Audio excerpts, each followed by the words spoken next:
Hello.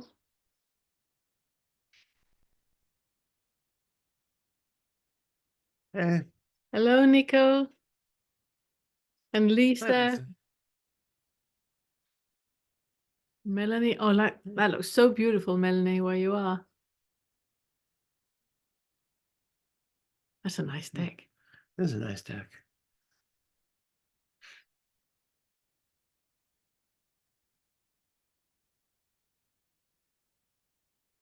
If I start meditation, would you let other people in? People. Yeah, if more people are coming. Hello, everyone. I have a special treat today. You got touch with me. So super nice. Yeah, I think if we start with me meditating, just centering ourselves a bit and waiting for more people to come. I'm thinking if is there a holiday we're not aware of, something?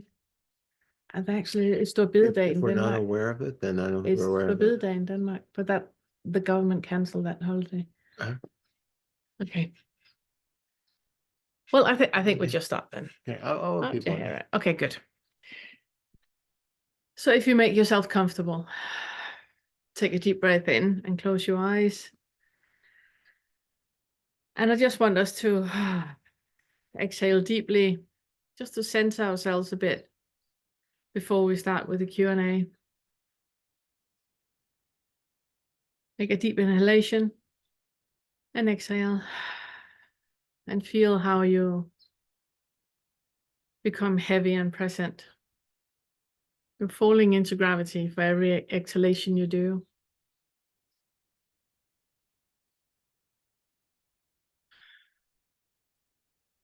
And see that if you focus on your breathing and make it really slow and deep, if that has any effect on mind chatter, if your mind starts to become calm as well.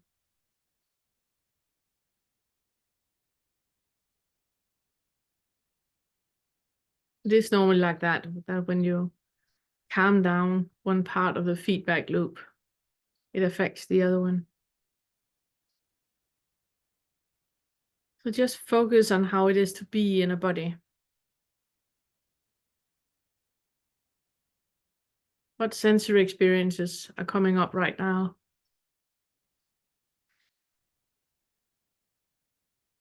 Do you feel tension somewhere? When you inhale deeply, is there constriction somewhere?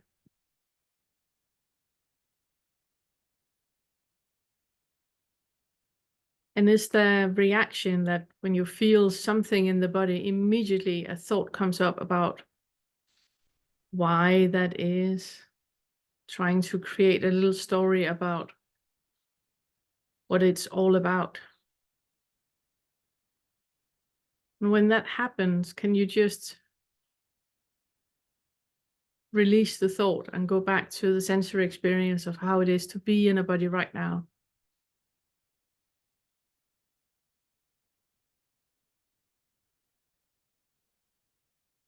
So when you feel your feet, can you detach the little thoughts about your feet? The analyzing that is happening all the time from the mind. And release all those thoughts and just sit and notice how it is with feet. And even see if you can detach the observer or the experiencer. And just let sensations be sensations without any attachment.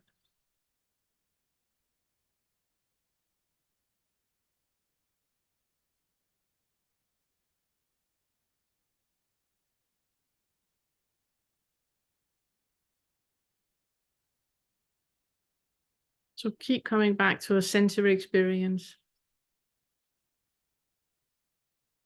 And after 7 to 11 seconds, that changed into another sensory experience. Notice how the mind is creating a little bubble of thought to every sensory experience. It's like there's a little analytic in your mind that is thinking, oh, there's a tension there. Maybe that's because. And then a full story starting to happen. It's a little drama queen.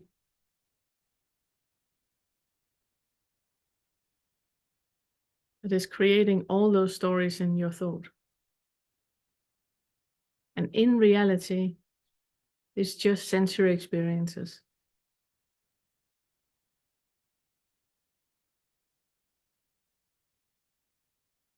There's not even anyone to observe or experience all the sensory experiences. That's just another mind delusion. It's just sensory experiences. It's just receptors picking up pressure, peristaltics, blood flow, gases, sounds of everything happening inside and outside of you.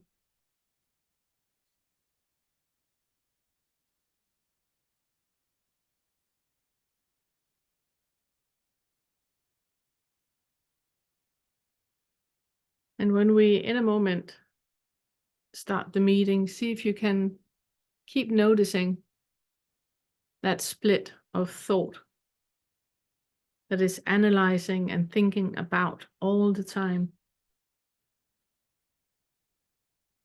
And then what is in reality, what is happening in the sensory experiences, the seeing, hearing, smelling, tasting, and touching. And that nothing can be attached to that without it changing and being minimized.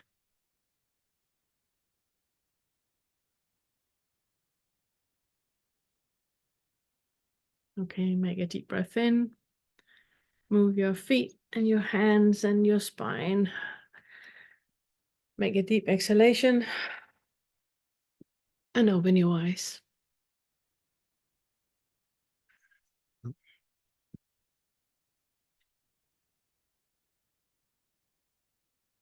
Thank you so much.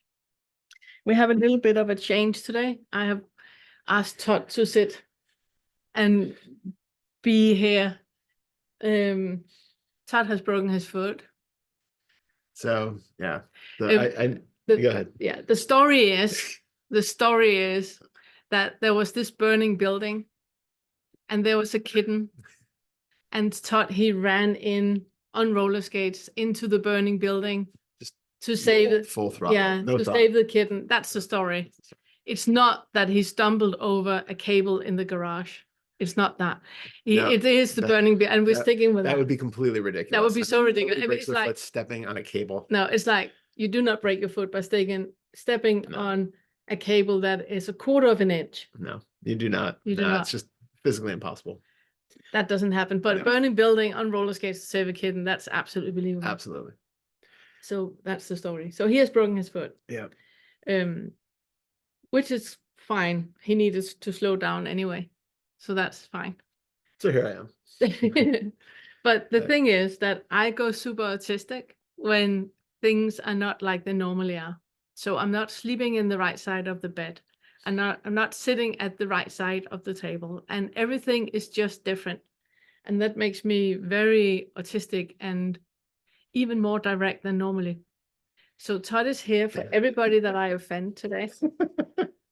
I'm the buffer. He's the buffer. And we're actually, it's funny because I normally am not here because I have a small group with a couple of people at this time every Friday, and I had actually canceled them because I was like, yeah, I don't think sitting for that and I have a session later, I didn't think I was gonna be able to do it all.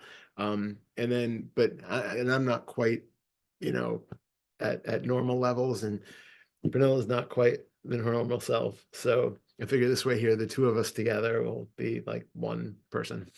Normal. We're like half of our normalness. So this gives us something close to one if we're together. So there you go.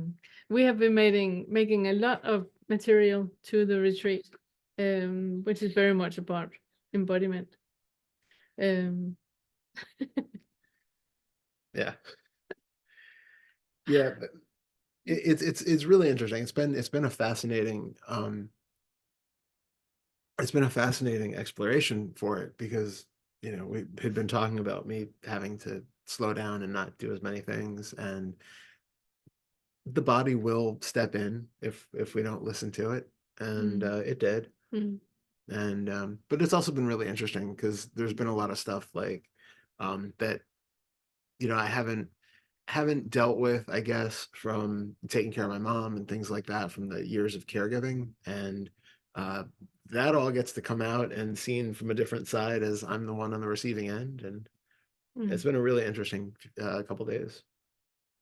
Yeah. And I Yeah. got to drive an automatic yesterday in Yeah. with the American traffic rules. First time driving here. Yeah. So that was exciting for both of us. Yeah, I really enjoyed it. I So really, it's your driving foot? It's my right foot. Yeah. Fuck. Yeah. Yeah. Of course. You can't drive. You can't drive. I drove well, I drove us to the emergency room with it, but I just put a sandal on and just kind of like used because I broke the metatarsal on this side of it. So I'm like using like my toe and stuff to push on it. And then I drove us to the orthopedic doctor yesterday, and then he put this gigantic boot on it. And I'm like, yeah, I can't drive with that. So we're now Pernilla drove us around the rest of the day. How many times did you have to go, wait, no, no, no, turn that way? A couple. No, it's funny because it's like the route that we do all the time, mostly, not usually from going from that doctor, but like we were doing grocery shopping and stuff. So it's kind of a normal route, but it's weird when you're in the driver's seat as opposed to in the passenger seat, and and vice it's also versa. there's also different routes. Like in Europe, we indicate in roundabouts, and Todd is like, that's absolutely unnecessary. We It's do not do that here. well, And that's also, up to I leave keep that I keep roundabout. taking my hand and wanting to shift the clutch and the shift, and I'm used to driving a stick. So instead, I'm just waving to people because my hand is over here all the time, trying to to change the gear. At least you do drive on, I mean, so you were on the side of the road that you drive on the same side of it. Yeah, yeah. In Denmark, last Okay. 3 years I lived in the UK, and there's the other Um, side of the road. Yeah. okay. Yeah. Yeah, it was exciting. Yeah, I really enjoyed it. It's like driving a go-kart in traffic. It is. But yeah, we're here. We're here. For better Well, or welcome worse. to everybody new that is here. Really nice to see you. And if you have any questions, you just raise your hand. We have it like you raise your virtual hand, and then we take you in, and we have a one-to-one and sit and talk. And it can be about basically anything regarding to the curriculum that you're doing, regarding to anything you would like to do an inquiry about in more depth, or if you just need somebody to ping pong with. So, yeah.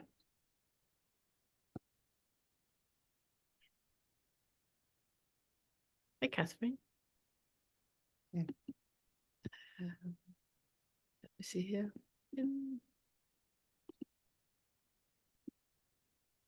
We close that one. Yeah. I'm gonna do like that. We are recording, right? Yeah, we are. Hello, Lisa. Hey, You're muted. good to see you. Yeah, thank you. Hi guys, it's good to see you. So I've been enjoying playing around with the sixth fetter. It's really been interesting. Yeah. And I listened because I was a little out of sync with the listening since I was away for a while, but I got caught up and was listening to one of the most recent six fetter thingies, and it was no, I believe it was all you talking, or it might have been part of the one where the 10 pointers also. It might have been in there. I can't remember, but anyway, um, and it was about just don't try too hard. Mm. Relax, just relax. And I noticed, even though I have been quite relaxed with it and haven't felt like in a hurry or have any expectation, that there was a little bit of that in there. So that was a really nice reminder. And then that took me to something that had happened back a while ago, and just kind of wanted to bounce off of you guys. Um, because around it, sort of occasionally a little bit of doubt comes up. And, none of this stuff is like I try to be very clear about not making a lot of meaning out of anything, or like when something happens or changes or a little different or kind of lands a little bit differently, I just kind of like, oh, neat, and don't make anything out of it. But there are times when I wonder if I shouldn't be like looking at that a little bit more deeply, like digging into it a little bit more instead of kind of like glazing over it and not wanting to make too much out of it. I run a weird balance in there because there was a time very early on when I got the impression that experiences are just that. Don't make a big deal out of experiences. And I may have gone a little overboard on that sometimes. I don't know. Anyway, so here's the deal. This was a while back. I was doing my, my daily walk with my dog in this beautiful, heavily forested area. And we've gone from very recently to super green, but we were just, it was all sticks for a long time, in the winter. And it was just beautiful walking. It's very secluded, hardly ever run across anybody. And it's just bare trees all over without the leaves. And I'd be cruising down there, and all of a sudden I start to notice that all the apparent trees would have faces, and they're looking at me. And some of them would have two faces, some would just have one. Some would be crazy looking faces with one eye or one eyebrow or whatever. It was just really fascinating. And I didn't really make up much of it. I was just kind of enjoying it. And it would happen every day then after that. And at some point, it was like they were everywhere. And I thought to myself, this is so interesting. It doesn't feel like there's a subject or an object. It feels like all there is pure subjectivity. Everything is a subject, in that everything is looking at me while I'm looking at everything. And I mean, and then I thought, well, is it everywhere? And I noticed that, weird little pieces of clumps of leaves might even have it too. Anyway, I just kind of let that go and didn't really think much about it because I thought, well, you can make a big deal about this, Lisa. It's nothing. But then I thought, well, I don't know. I just don't know what to make of it. I noticed the faces come and go, but a lot of times they're there. And I just wonder what y'all thought about it. Yeah, I think it's really it's very nine-fettering the way that I see it about it's not that there is anything about faces. It's not that there's anything about, breaking a foot or hearing a song on the radio or having a ukulele and hearing the same song over and over. It's not like there's anything in that, and there's no deeper meaning in anything because there can't be. Right. What there is, though, is a bubble, your bubble of reality, that bubble that you live in. And whatever you think you see, hear, smell, taste, touch, whatever you think about it, that is what is relevant. Because that is where there's a message to you from you. We only project onto other people that, oh, she's so arrogant. If we need to look at our own arrogance, we only hear a song played over in our mind over and over and over because there's something in exactly that, not what the singer meant by it or what the lyrics are, but what it means to us. The same with when we wake up from a dream and something happened in us. It's not about what we think that is, it's about that emotion that it evokes in us. So when you're walking out in the forest and all of those faces are looking at you, what is that about? What is it that you're trying to become aware of? What is it, like with Todd's broken foot? It's not about him having broken a foot, and it's not even about him slowing down. It's about whatever he makes it to in this moment that is nine feather relevant for him when he flows into that. Oh, now I see all the years I was caring for my mom. Now I see how it is to receive. So it's just like going a level deeper all the time in the inquiry that we have, that is life. I don't know if that was clear. Well, it's very clear to me because I'm immediately I'm starting to kind of go, okay, so what is the message in that? And it was like feeling everything. It's like everything is flowing through everybody, everything is all flowing, and we're all together in that. And to be very aware of that. That's what came up for me when you start to say there's a deeper meaning in it or whatever. It's like seeing that. Yeah, because in concert to this experience, the way that I feel like interact with other people, or the way, just the way life flows, is much more impersonal and open, so that I can see. I'm in tune when I want to be, or when my attention moves there. I stay quite in back here with my attention. But when I'm making a purposeful to be an outward attention, I guess you could say. Not that there's really any difference between in and out, but it's a different feeling. That there's a lot more interest in just taking in everything that's going on around me, in a way, I guess you could say. The only thing I would like for you to be careful about is, and yet not be careful about, is that eighth feather bliss that we're in. Because in the eighth feather bliss, I am the universe. I am connected with everything. Everything is just a reflection of me, and it's just beautiful and wonderful. And that is the bliss of the eighth feather. Where it's a trap and where there's identification is when we believe that even that is something. Yeah. So I just hear you. you're signed up for the retreat, aren't you? No, I haven't. I'm not sure that I'm just gonna be so unable to join most of it. Yeah, it's okay. It's okay. It's because there's a really, really good inquiry in there that helps you with exactly that Tony has made about the eighth feather. Mm. But yeah, do you have any? Yeah, I do actually. Yeah. I was actually gonna talk about from the from the sixth fetter standpoint. Okay. Three things. So the one thing that you mentioned was, like, the trees and everything kind of having faces, and there's something interesting in that we have this, habit of pareidolia where we see faces and things in everything. And I think there's a sixth fetter relevance to that, where we recognize this sense of creating pattern and cohesion out of things which aren't. Like, clearly the trees don't literally have faces, but you're seeing how the brain works to create something. And also this is the seventh fetter, creating something out of nothing. You have these dark patches on the bark and these knobs and things, and all of a sudden the brain starts to see it as those are faces. So you're Yeah. creating something out of that. You're getting to see how that's not only happening when you're just trees, but this is happening all throughout your day in various contexts.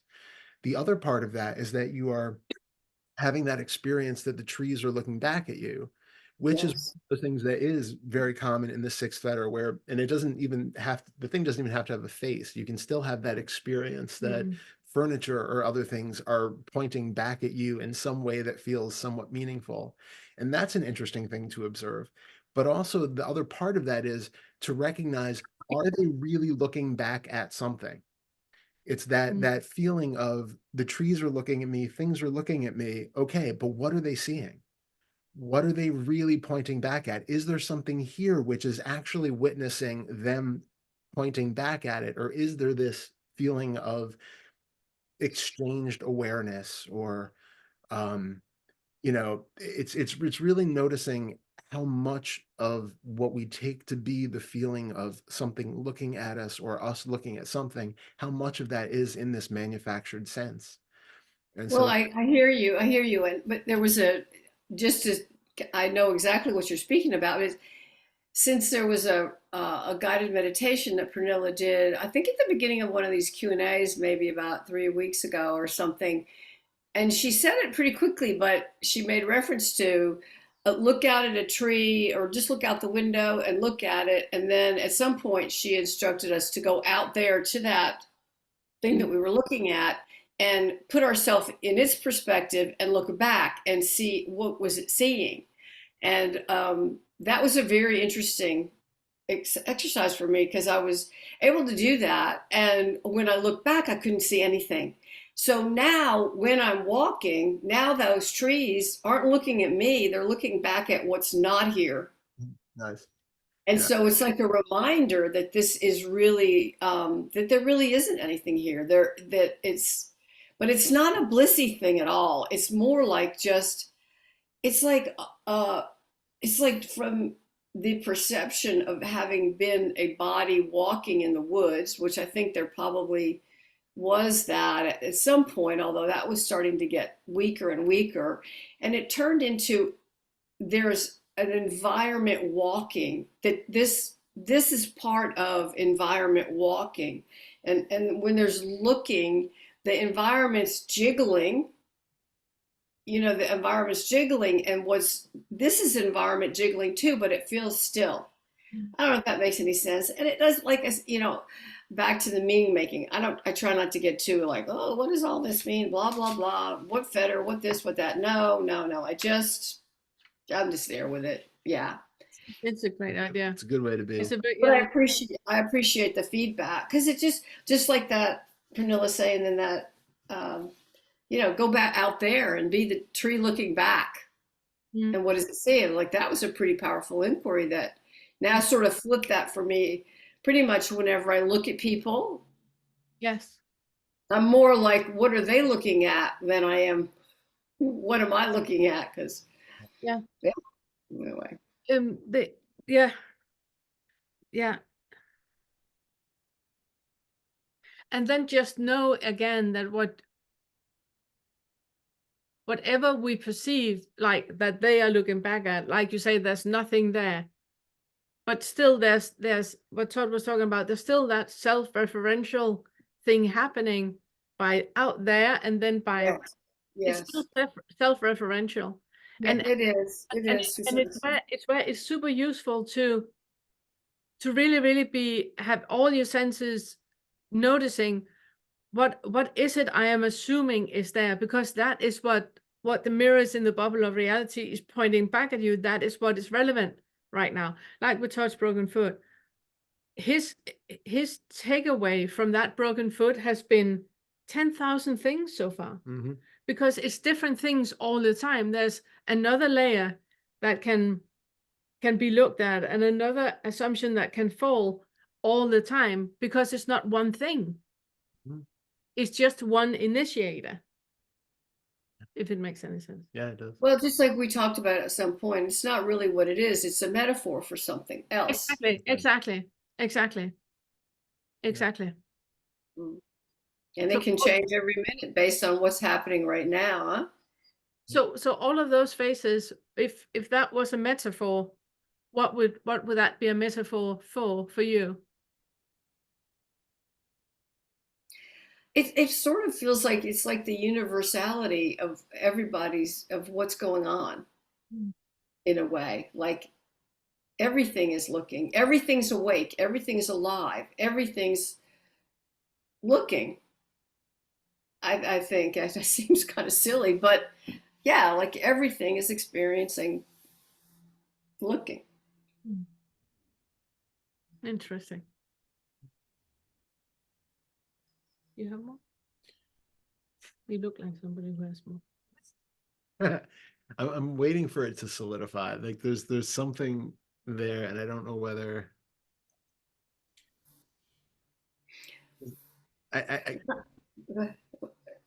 well, go ahead. I was gonna say, when I started thinking about everything's looking, and then I thought, it's not really that. It's more like everything's alive.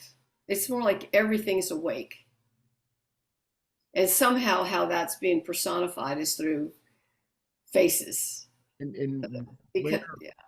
What I was gonna say, and the reason that I'm awakening. the reason that I'm trying to I just closed the door. Yeah, thank you. I was actually thinking about folding up the walker and pushing on it.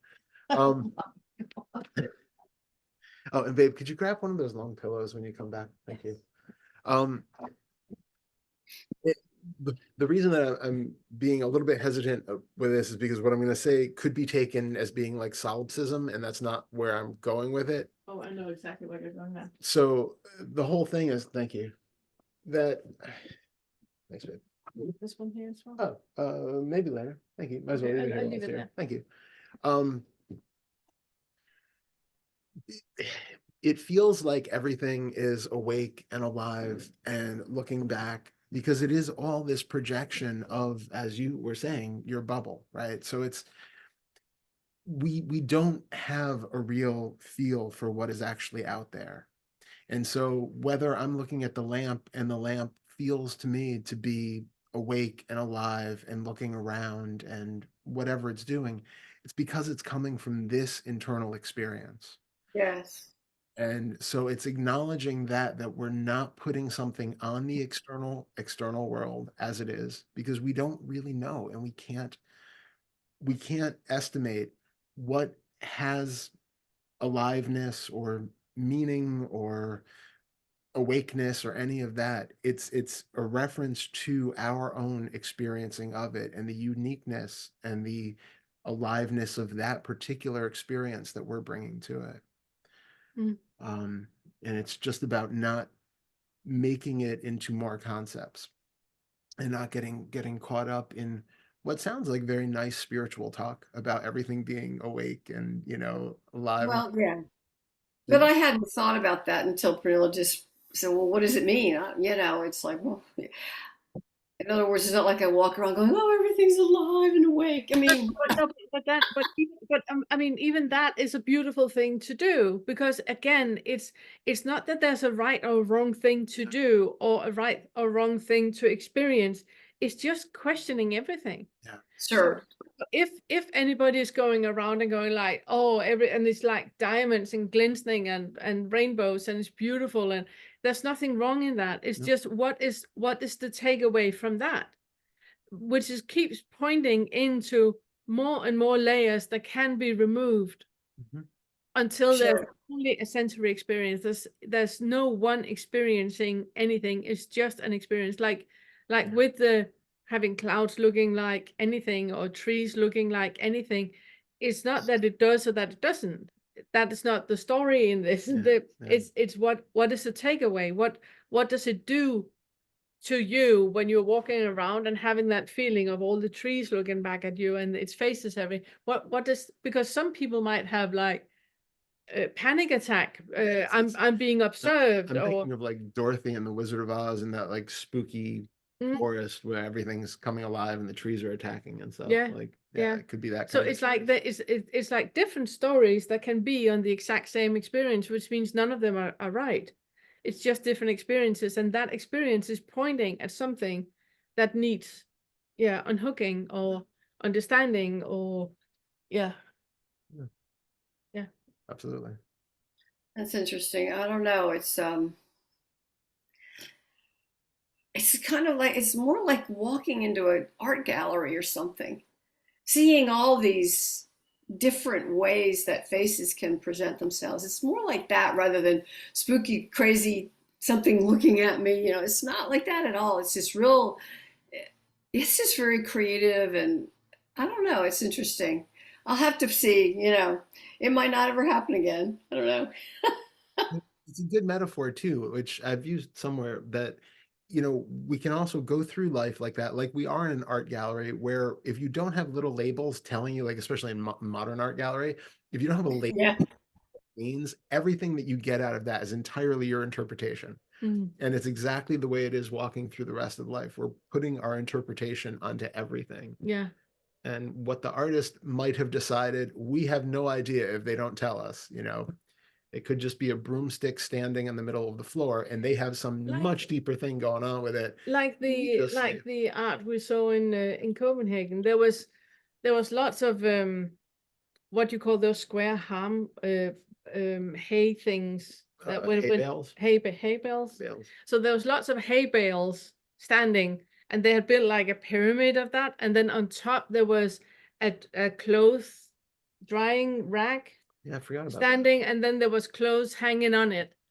That was in the room, and it was just like bales of hay, a clothes rack, and some clothes hanging on it, and that was it. That was the art piece, which is super weird and doesn't really say anything. But when you read about it, the hay had been harvested from a field that had where there has been a mass grave in Bosnia, and all the clothes that was hanging on the clothes rack was the clothes of the victims in the mass grave. So it was the clothes of the deceased, and it was all the hay that had all the corn or whatever that had grown up from the nourishment of the body. So it was super profound and deep, but just looking at it, it was just nothing. So again, need the interpretation to be, or need that story to be able to make any sort of interpretation out of it. But we walk through life without stories on most things unless we create them. Yeah. But that the story that we make is relevant as a metaphor to what is going on in us. The way I see the hay bales and the clothes is going to be completely different from you and everybody else if we don't get told what it's supposed to mean. Mm. Thank you. Helpful. Yeah. Okay, I loved your pictures of the Illusion Museum in New York City. I'm gonna have to check that place out. Yeah. I've never been there. Yeah. Yeah, if any of you ever in a city where there is a museum of illusions, I can warmly recommend it. Yeah. Yeah. I have multiple in different cities. Yeah, really cool experience. I really enjoyed the pictures you put up. Thank you guys. Thank you. It was great to see you. Good to see y'all too. There's Rovina. Hey, Raina. Hello. How are you? So- Hi. Hi. It's so great to be with you. It's become more difficult, but I've actually had 10 days of freedom. And I went to the UK because it was my mum's 90th birthday. And I literally just got back half an hour ago, and I'm so thrilled to Wow. join the meeting. And so just a little bit of a couple of things. A couple of beautiful experiences. I think 6 feta wise. One was 6 feta wise of really just going in and out of seeing a total, I just call it like an innocence, nothing of everything in front. And then like the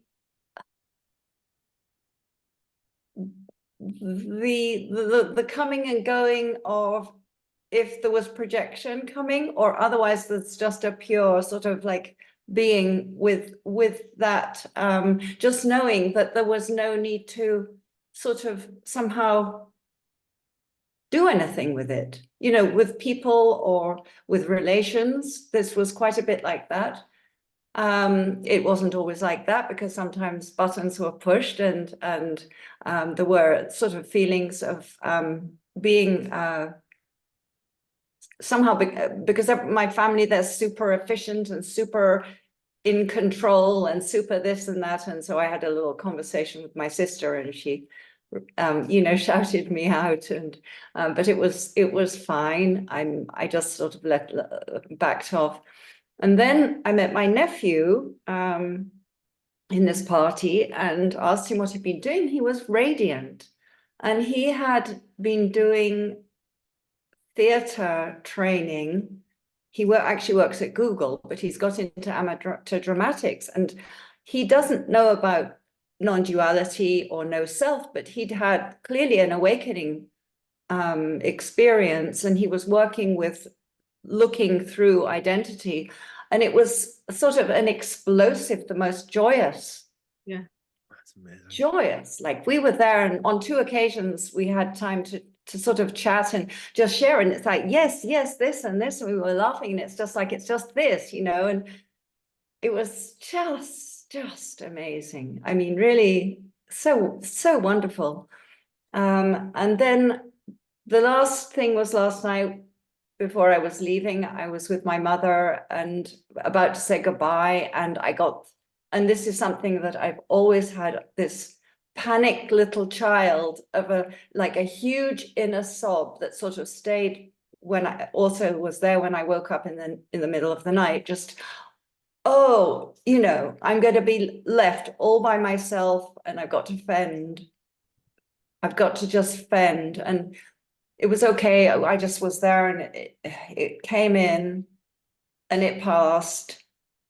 But and then when I was driving back, I sort of allowed myself to, I just allowed to be, the sob had gone, but I didn't want to do any bypassing or anything. So it's like I think it's getting less each time, but it's just a little bit, you know, just being there and just feeling it with, there's no real memory or anything, except that there has been sort of, in a way, a lot of trauma as an adult, not being very happy necessarily, living overseas with my husband and being removed from the family and removed from my roots and living, you know, first in Belgium and then in the States, actually, which I loved. And then another rupture from leaving the States to come back to Belgium. It's this sort of, I suppose, yeah, just like a little child of that still has anxiety, separation anxiety type of thing.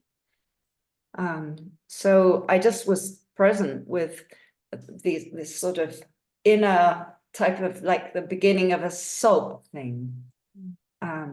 That's all I can really say. I don't know if you have anything. Is that just to be with that each time it comes, I guess? Well, my thing with that, because I think it's great that you were able to be present with it and to feel it and to kind of have like a sense of what it's about in a certain degree. But I think it's the sort of thing that, especially if it's been there for so long, it might be useful to kind of dialogue with it, to feel it, but then also ask into it. What does it need? What's it, you know, why is it there? What can you do for it? How That can sort I of help thing. you? Yeah, exactly. See what else is behind it, because you might get that outer sob or that inner sob is often, it's not, you know, it's not the full thing. It's like that is kind of a moving reaction to something else that's nested underneath it. There's some other pain, sadness, something else that's underneath that still hasn't really been felt or met yet. It's sort of like having made a choice and there's no going back to. When did you cut those lilac? Was that last night? Beautiful. Just mute. It's like there's no going, in a way, there's no going back. I know I've got to go, but I don't want to go on, you know, having made a choice. Or even, you know, possibly being sent off to boarding school, but I think it was even younger than that. But yeah, just not, in a way, there's a lot of, maybe some, yeah, not having fully, so in some way, not having fully individuated, perhaps. Just something not fully able to, I mean, it's hard, I find it really hard to dialogue. I mean, I was there for it and I just said, it's okay, you know, very, very sweet. But I find it hard to dialogue because if nothing comes, then I don't want to get mental about it. Which is fine if nothing comes, and it's good to Yeah. just that, and then you can just. But Yeah, I also want to say Yeah. that experience of nothing coming is tied into expectation. So it's also Okay. about, you know, if there's a child that's really, really sad and you ask the child, what's the matter? And the child go, nothing. And you can see that there's nothing.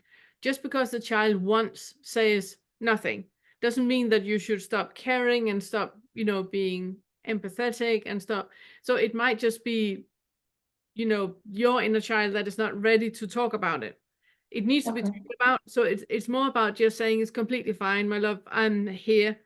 Whenever you want to talk about it, let me know. And next time you have that feeling, that's that sob coming up again, you can say, oh, there you are. I see you. Are you ready to talk about it? So it's more acknowledging that you have created so many, doors that have shut. And it's not just one lock you need to open, it's multiple. So not any expectation to anything coming up, but every time it arises, say, okay, I see you again. I see that you're here. I can feel it in my body. Oh, I can breathe into that sob. It's okay. Do you have anything you want to tell me right now? Still nothing. It's okay. Completely fine. I'm still here. So it's that, see you, hear you, feel you. If you want to talk about it, I'm here. If you don't, it's fine as well. Yeah. Yeah, I can sense also, and it relates this selfing going on in I think an expectation of family, because I'm really the only one who wandered off and lived a different life and everybody is sort of, it's just they all know each other, or I mean I know them of course, but they all sharing, this and that, and there's me, I went off. And then in my experience now, I'm looking after my husband in Belgium. There's no family here whatsoever. I won't go into why we ended up here, but and then I got one daughter in Germany and one daughter in America, and it's like, I suppose there's this identification of wanting to. It's about control and about the fact of somehow this self sense, this identification here has sort of just been scattered to the winds. I can sort of see that, and there's a resistance to it. But because that is interesting as well. Why is that an issue? Why is that a problem, that to being scattered? I mean, the community that we have here, we are in how many 8 different time zones or something like that. But this community where we meet once a week and we rely on one another and we speak one another and we recognize one another and all of that, that is very strong. And then you go to a Vince meeting and then there's one of those that I met at Todd and Pernille's meeting, or the other way around. Oh, this is the person from Vince's meeting. Oh, this is from the free group. So we have like a community, even though we are scattered for the winds, and none of us have that. Oh, I wish there were neighbors. Well, we actually had that the other day. It would be so cozy if all of you lived in the neighborhood. But you know what I mean? So it's about that, creating an issue out of something that isn't an issue. It is as it is. Mm-hmm. And I know what you mean. I've been living abroad since 88, basically. And my family are meeting up and having, Easter lunches and all of that. And I'm never really a part of it. And when I am virtually, it's more like a fly on the wall, that I'm there or I'm not there. It doesn't really matter. But that is how it is. There's nothing wrong with it. You know what I mean? If there's any kind of, I wish, then that needs to be looked into, because that is that's fourth feather, wanting something else than what is. Yeah, absolutely. That's it. Yeah. And then the other sort of, it's a little then it's just, that was a sort of a separate issue from the child thing, but maybe, anyway, I can see. So wait. Yeah, so go back to the lessons in the fourth feather and work with that sob specifically. What is it that you wish were in a different way, as if there's a parallel choice, as if because you said that it's about making a choice and then that is so definitive and you maybe should have chosen differently. That is fourth feather. You could not choose, and there's not another 26th of April 2024 where Todd doesn't have a broken foot. It's not helpful to think, oh, if only it wasn't as it is, because it is. That there's not an alternative. That's the fourth feather.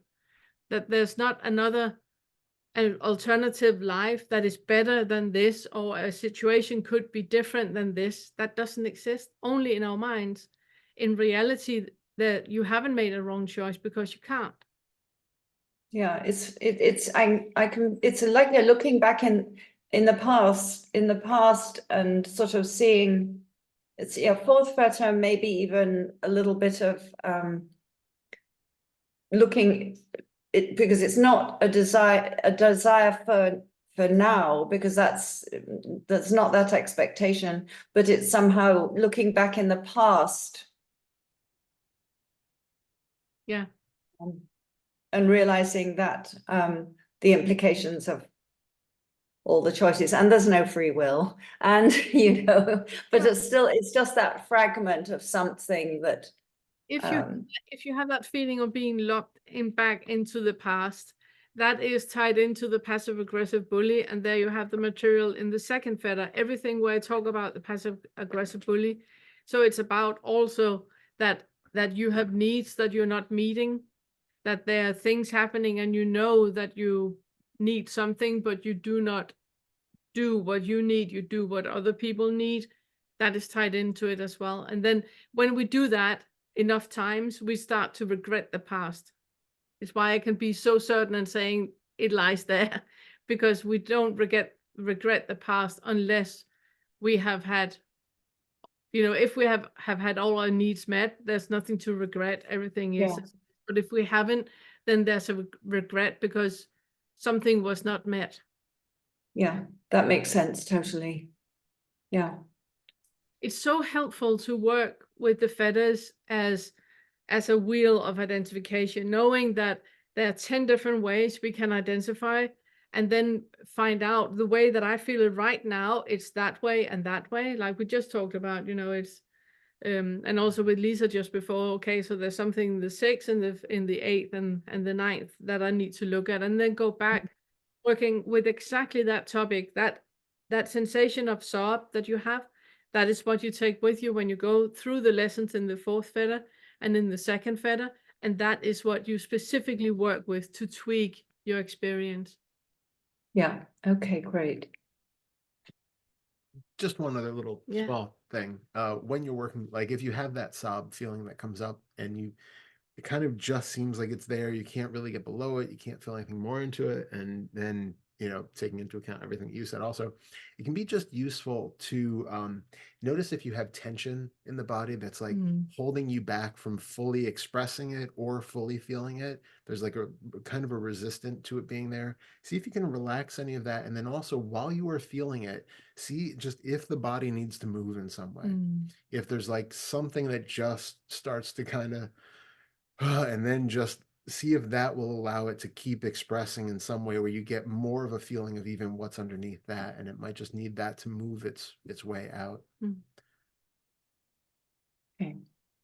Yeah, you're so wise. Thank you. Thank you. Thank so you. Good seeing you. Yeah. Bye. I love that incorporation of the body. Thanks. It always, gives different aspects. It does. Hello, Melanie. How are you? Hi, how are y'all? Good to see you. Good to see y'all.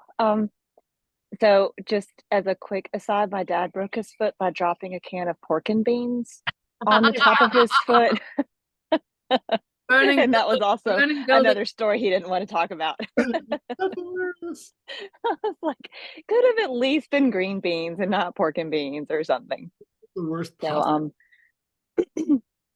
so I have a couple things I could talk about. One thing that was really interesting that I've been thinking about a lot today is yesterday I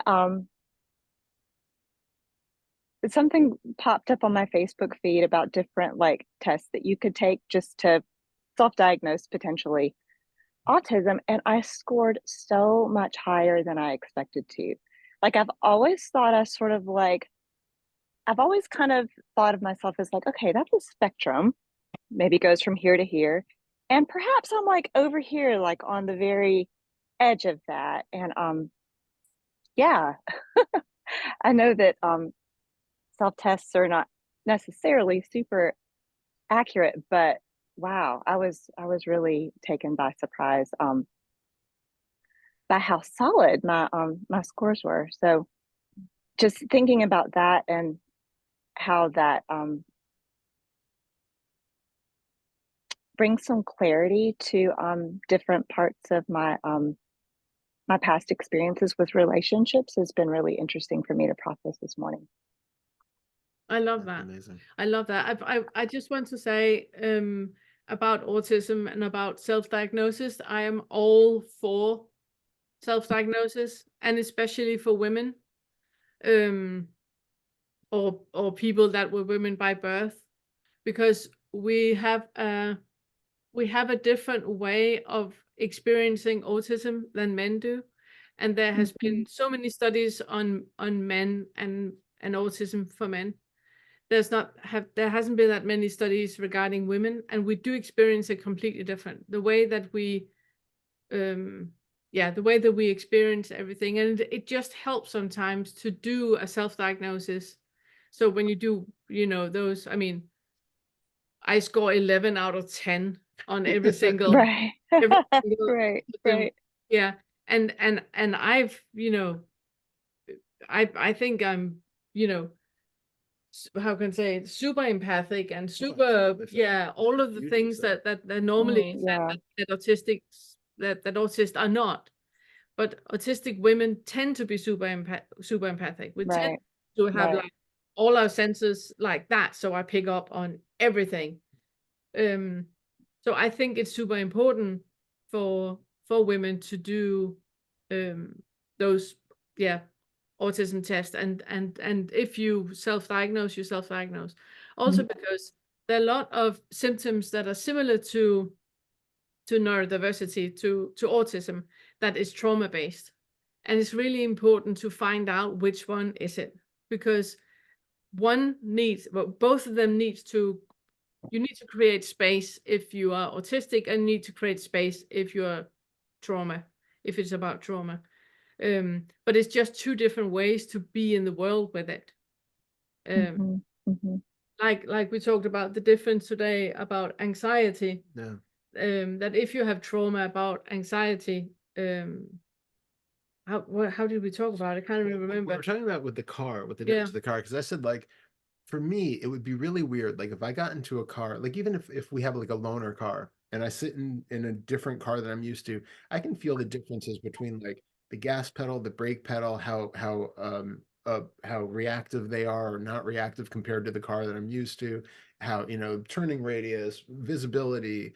And then I said, like, if I was in Denmark driving for the first time, I'm going to be super aware of everything and all the people and the different, road signs and all of that stuff. And I would be like very alert about all of those differences, and it would feel like a very really strange and maybe disorienting experience, or at least a kind of an awkward, uncomfortable experience to drive there for the first time.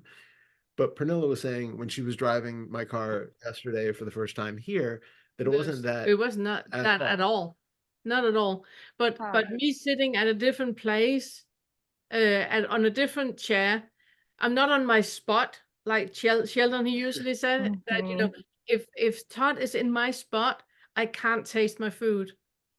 But driving a car that I've never driven before, there's no anxiety, anything about it. It's a completely different experience.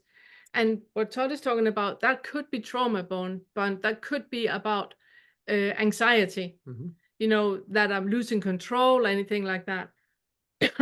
Regarding autism, it's not an issue.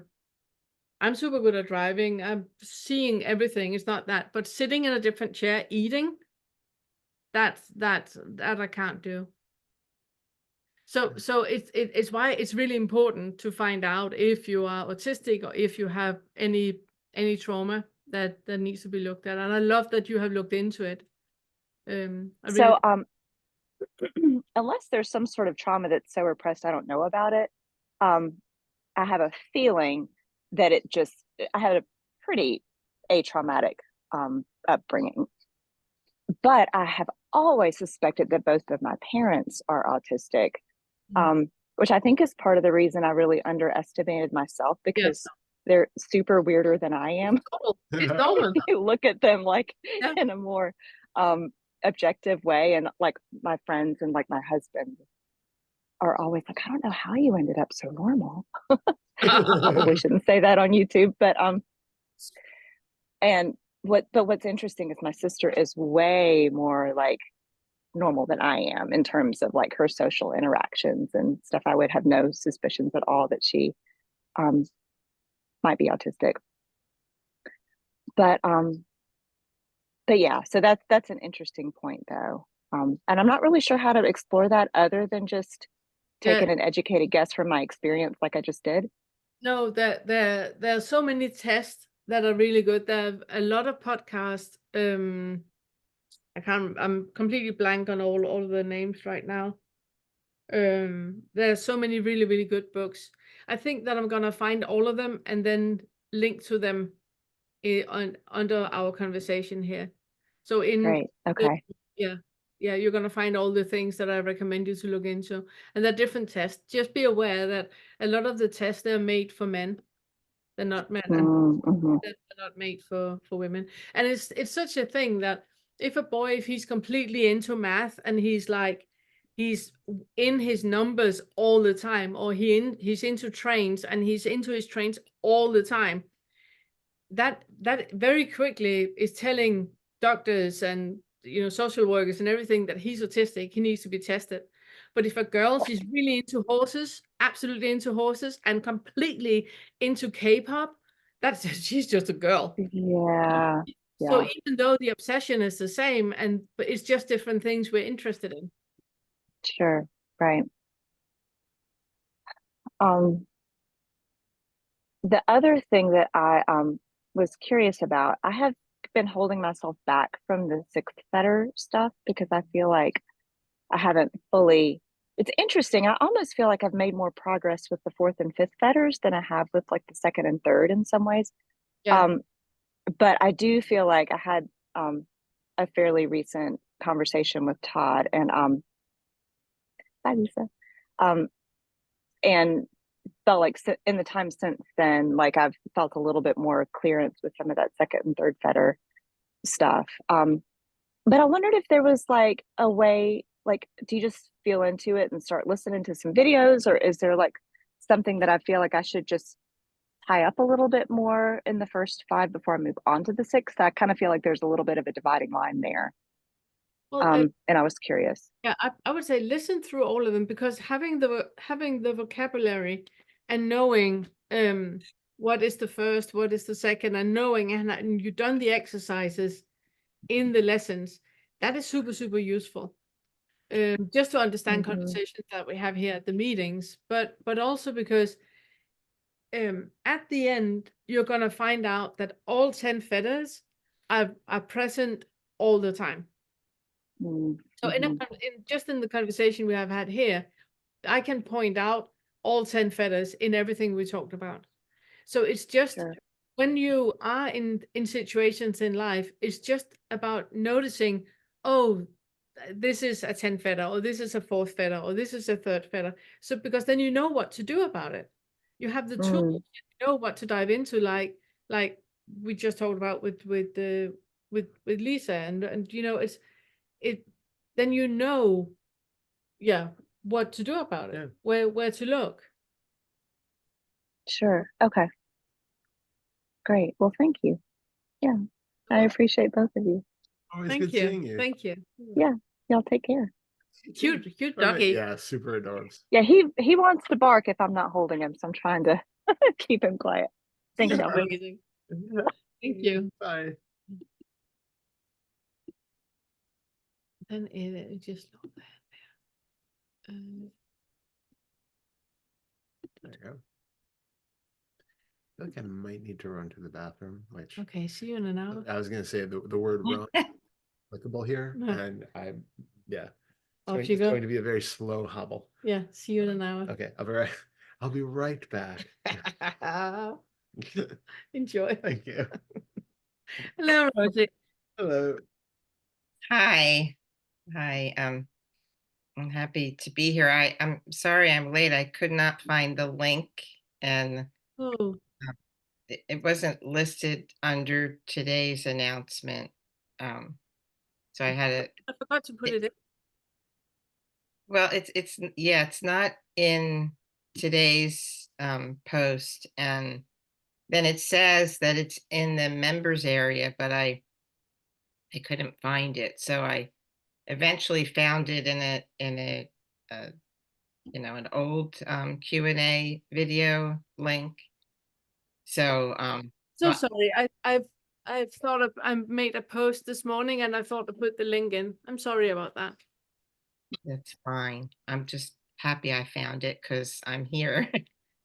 And this link that you have here, put it in your calendar because it's the same link every other Friday. Okay. Yes. So when I'm on the third Feder. I think I just started at this point. And when I started going through the Feders, I was very like excited to like just learn them all, get through them all. I just, was so happy that there was a curriculum like this. And um when when you at some point in the second Feder you put up warnings, like go back to first Feder, before you do this, make sure you've seen through self. And my husband and I would laugh and go like, okay, we'll just not do this until we're fully awakened then, because it,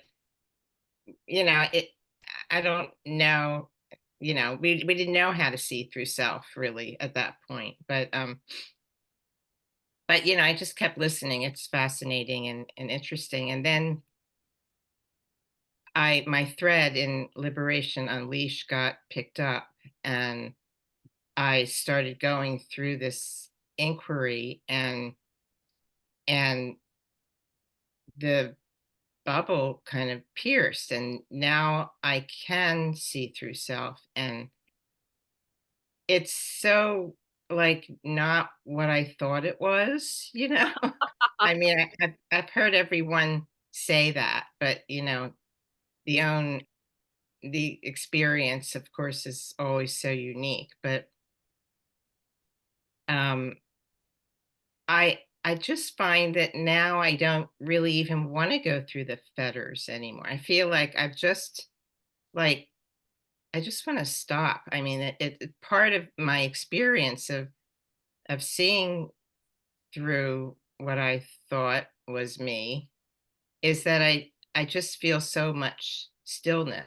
I Yeah. just, like all the noise is quieted down, and there's just this calmness, and all the Feder stuff just sounds like a bunch of information that feels Yeah. tedious or something, Yeah. at this stage Yeah. of what I'm experiencing. So it's not like I want to stop doing it, because I certainly understand and see and hear the value in these conversations.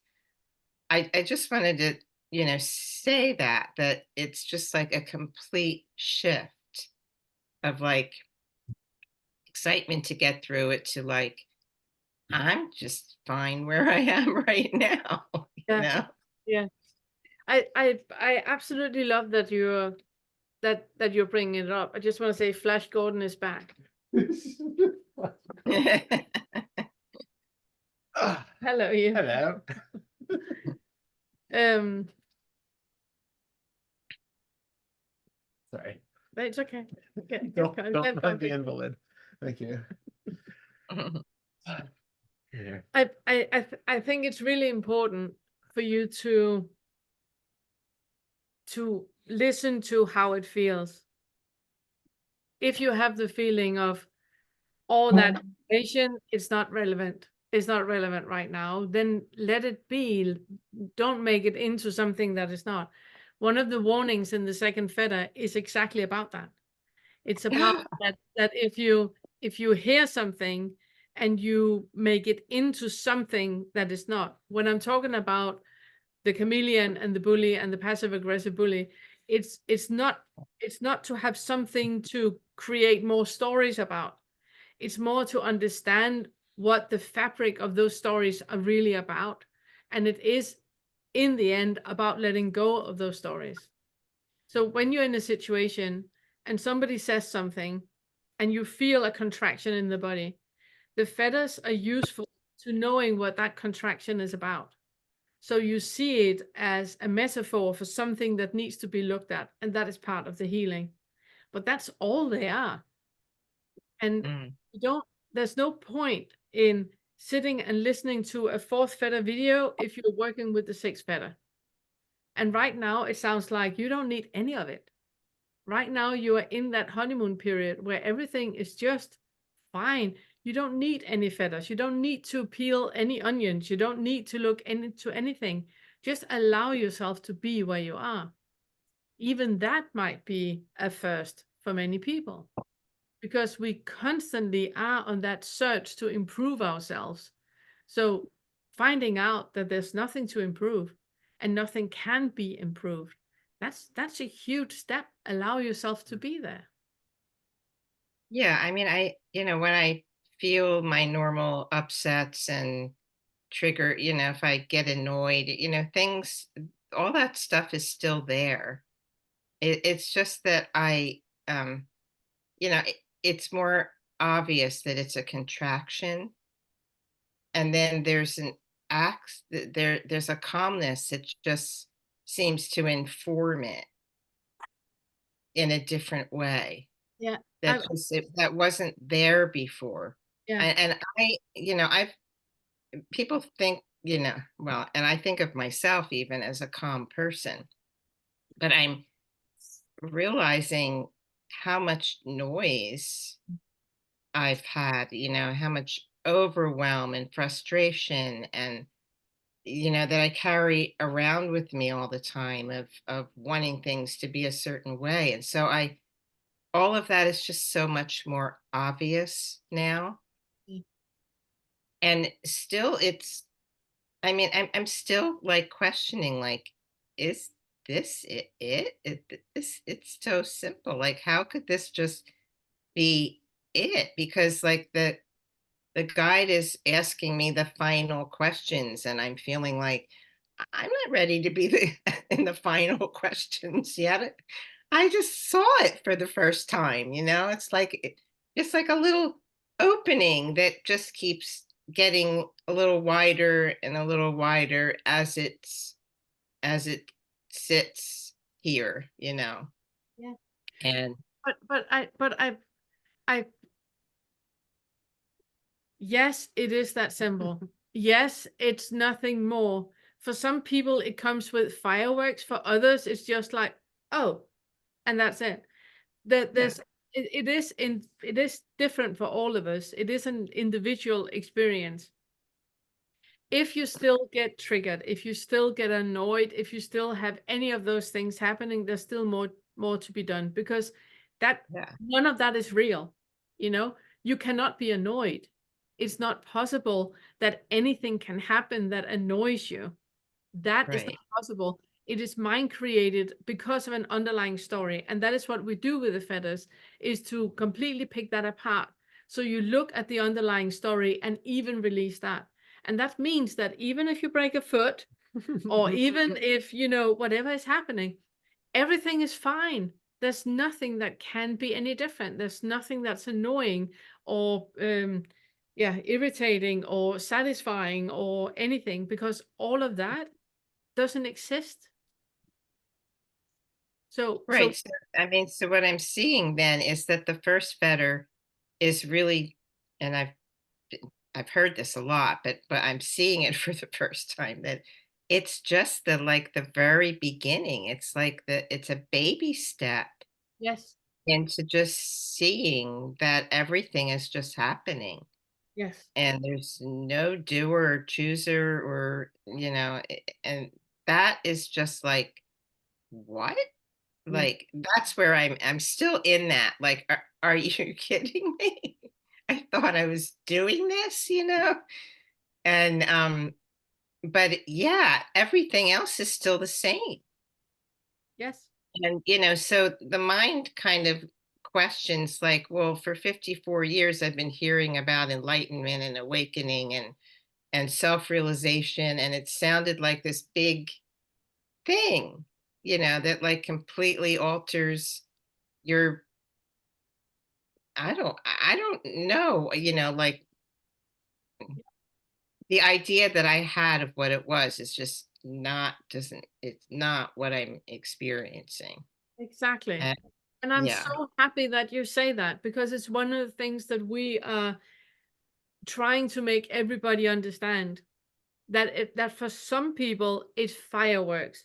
For other people it's just like Tuesday. Mhm. You know, it's so normal. It's not anything magnificent. There's just no attachment to anything that is painful anymore.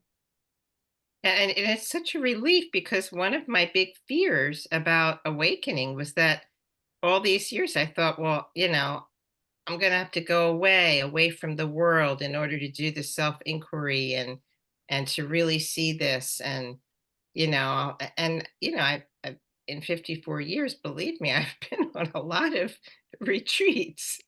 And then just this simple questioning, just like that's all it was, Yeah.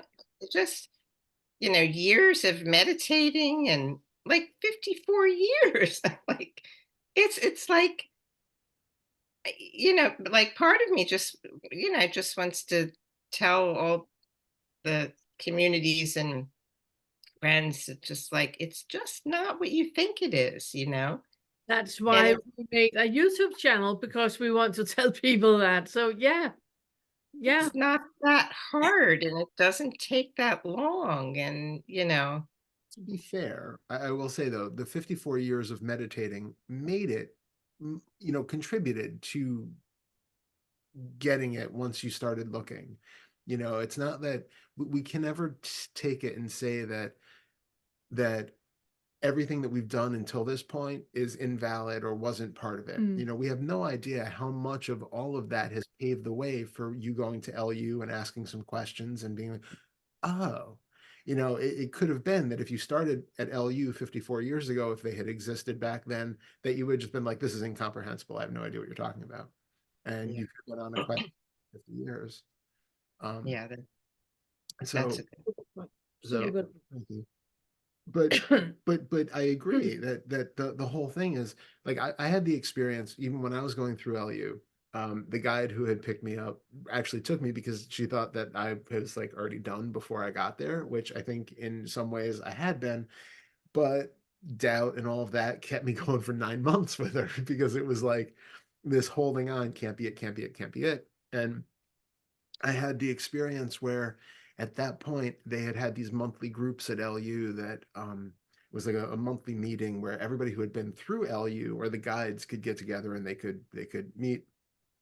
And she didn't realize it was only for those people, and so she invited me to this group because she had felt like I was, so close, maybe it would help to get there. And what was actually really helpful about it was I went to this meeting and I saw that the people who had been through LU who were guiding were just normal people. They still had stuff going on. They still had lives. It wasn't like there were a bunch of Buddhas floating on lotuses.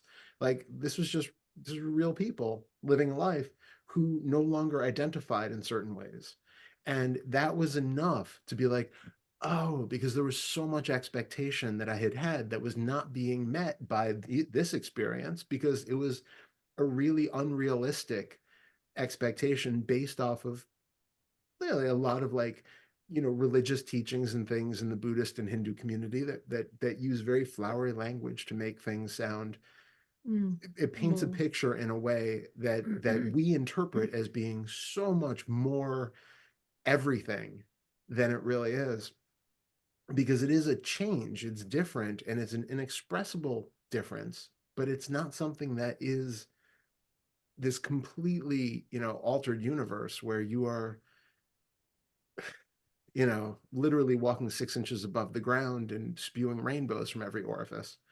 No, but sometimes it feels like that when you hear people.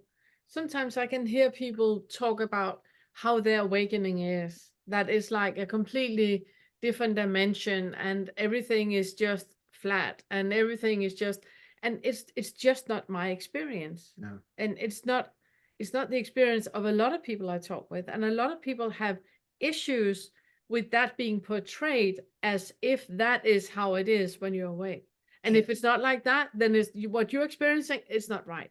And that's usually just a honeymoon period. Yeah. That's usually not the way people, even if they have that experience, it's not the way they spend the next 60 years of their life.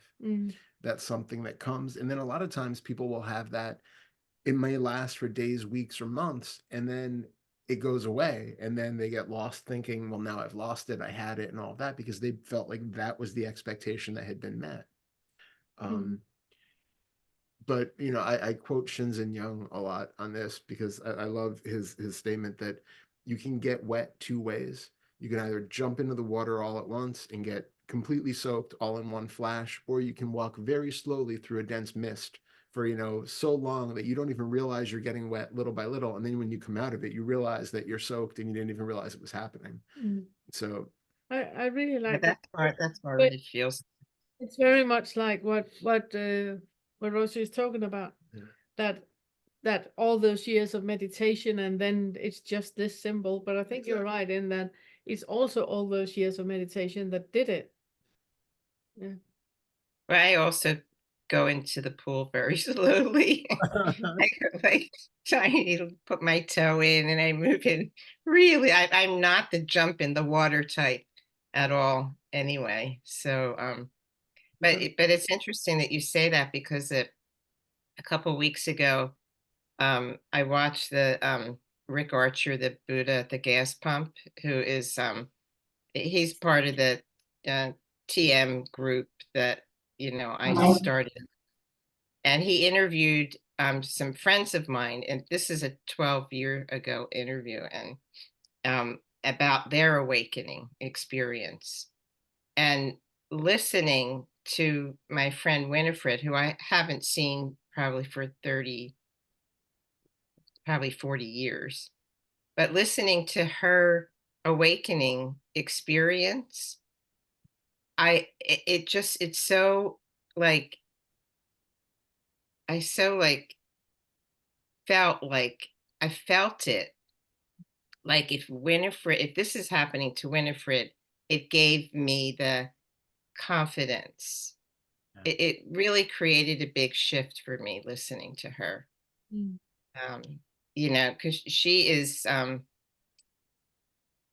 she's not like the type of person you would expect to have an easy awakening. And for her, it was just very smooth and very easy. And even she was just like, I didn't think this could happen to me, but it was just, it's just so easy. So it's why these recordings, and recordings like the ones you're talking about, it's why they're so important, because it's so helpful to hear that absolutely normal people are experiencing this again and again and again and again.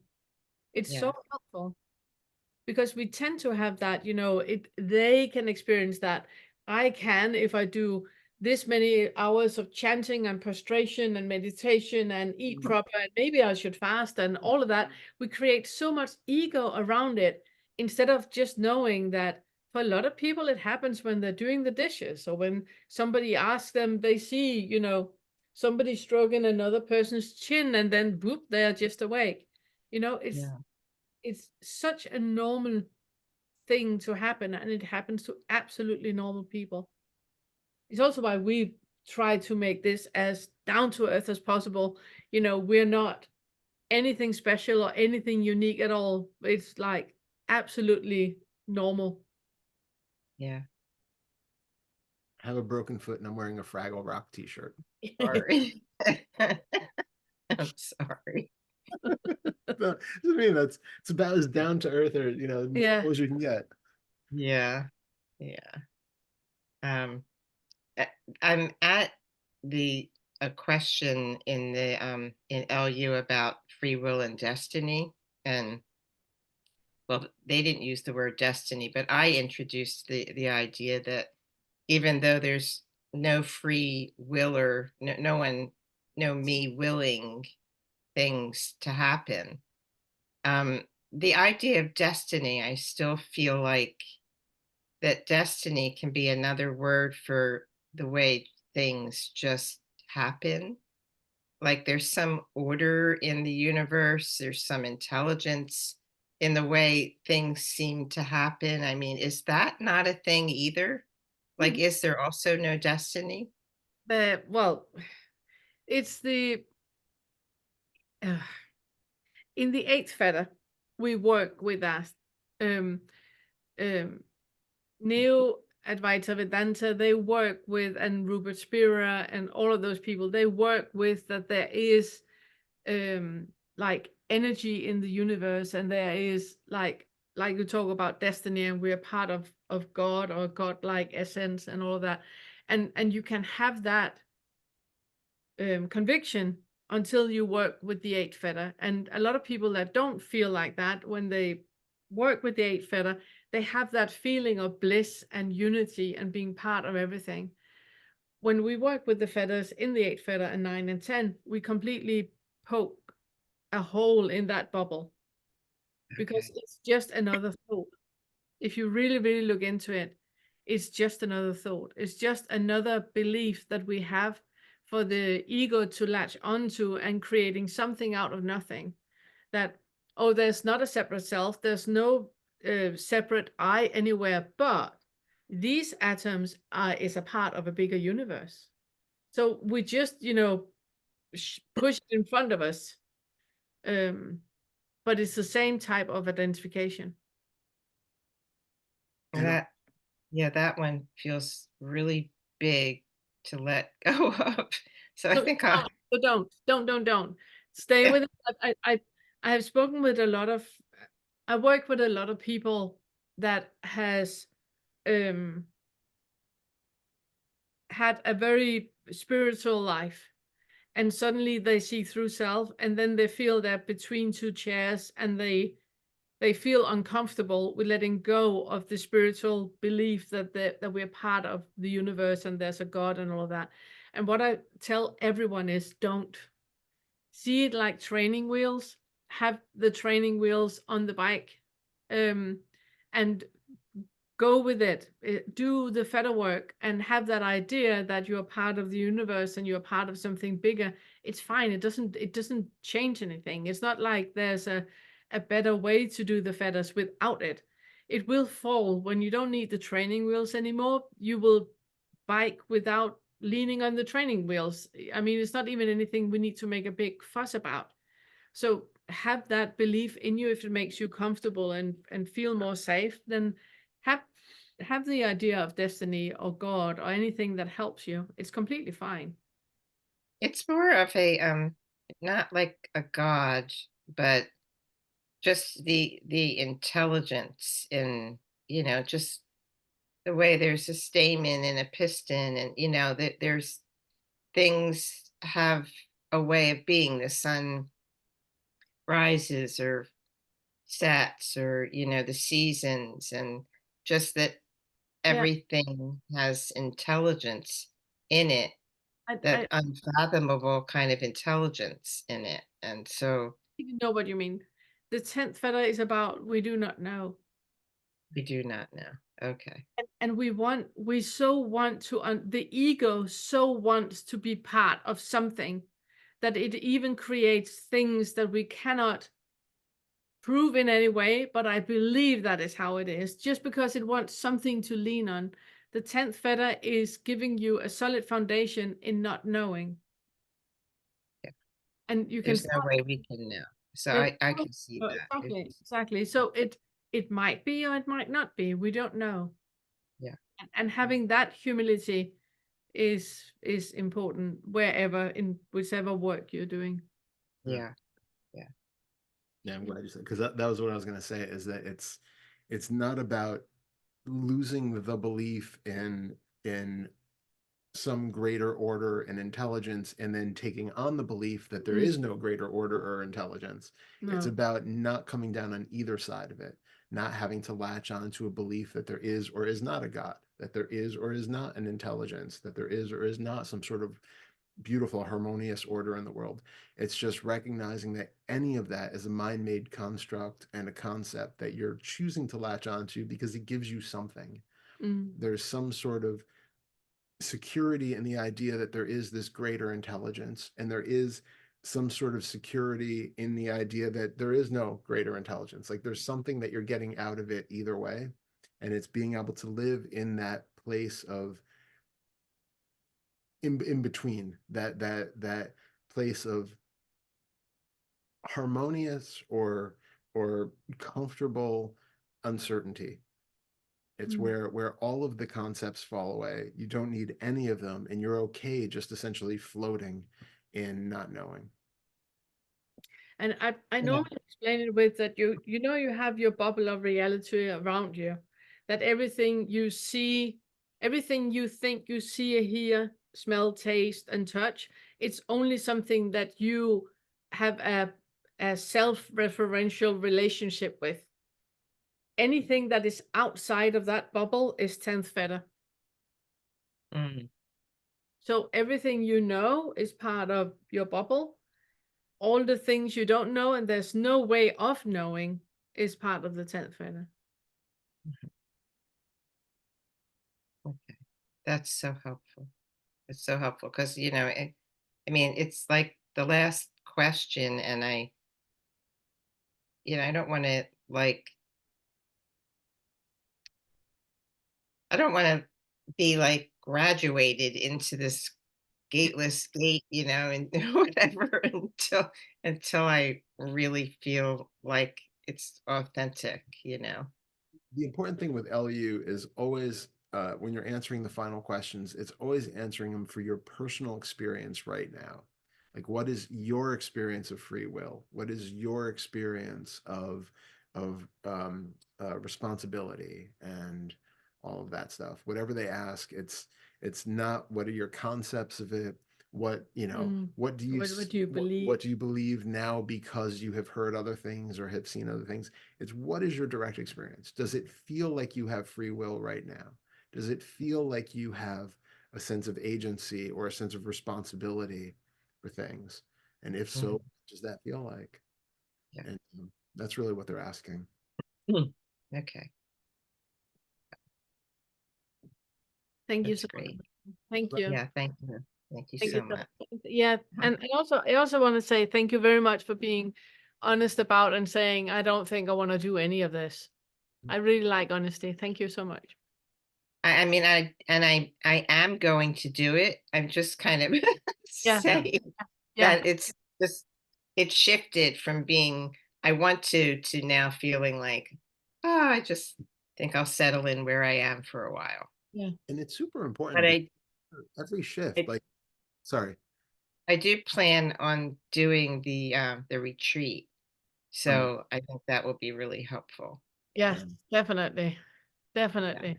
Yeah, definitely. Both the inquiry in that Toddy has made, but also the emotional, the embodiment work. Definitely. Yeah. Yeah. I was just going to say, after every shift or every little insight that we have, sometimes we need time to acclimate.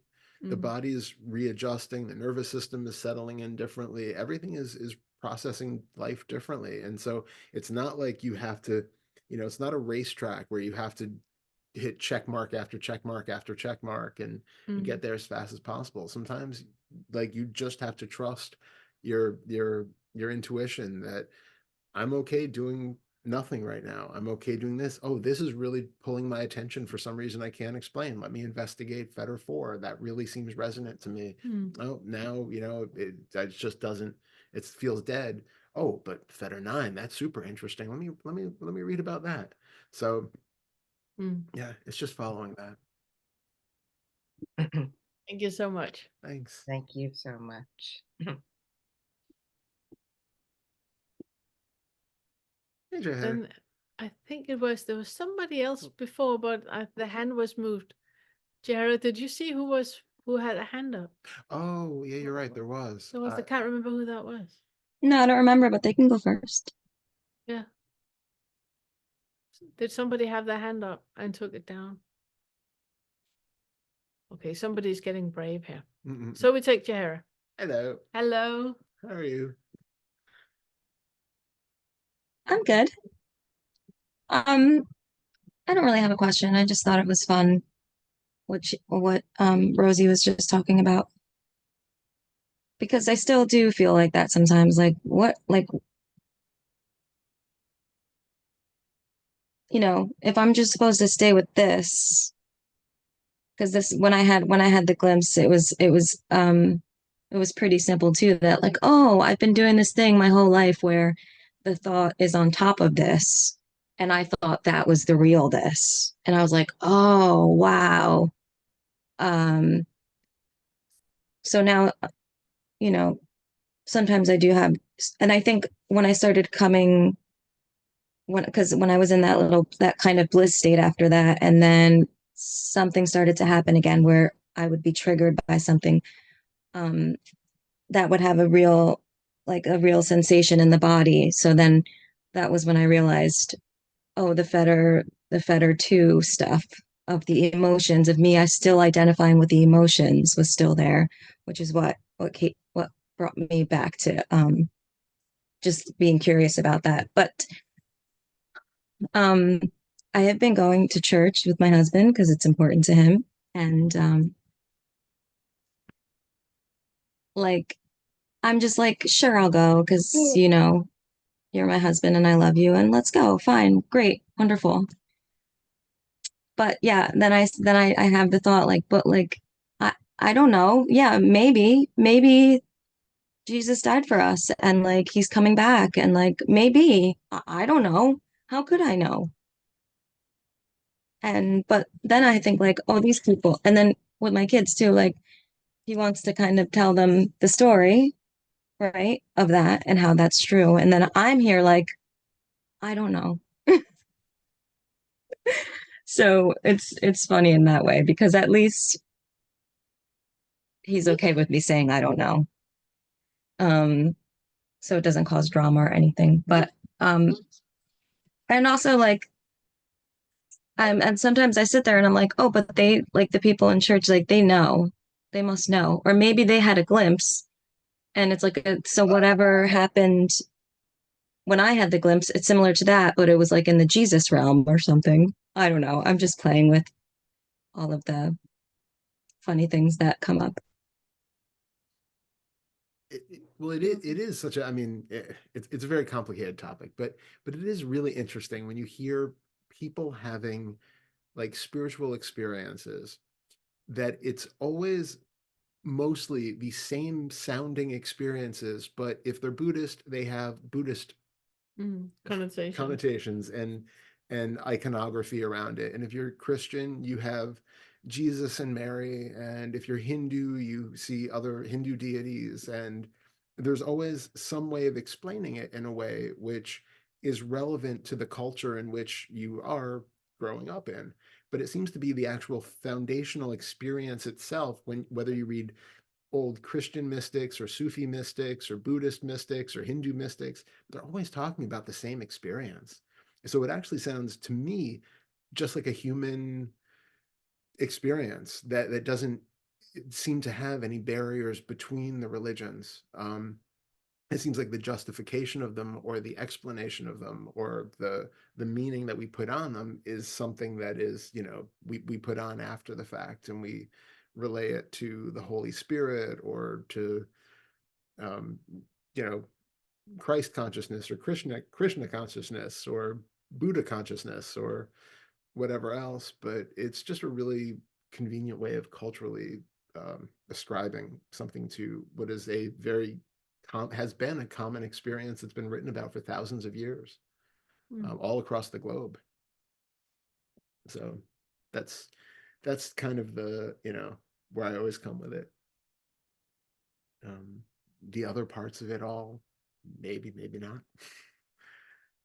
But I think the important part as far as the actual experience of it is recognizing that when people pray or meditate or get into heightened states of consciousness by drumming or certain types of breathing, chanting, spinning, uh having, you know, ecstatic experiences in church, exactly, all of those things are ways of evoking these same sorts of states that initiate a different type of consciousness or a different way of experiencing the world.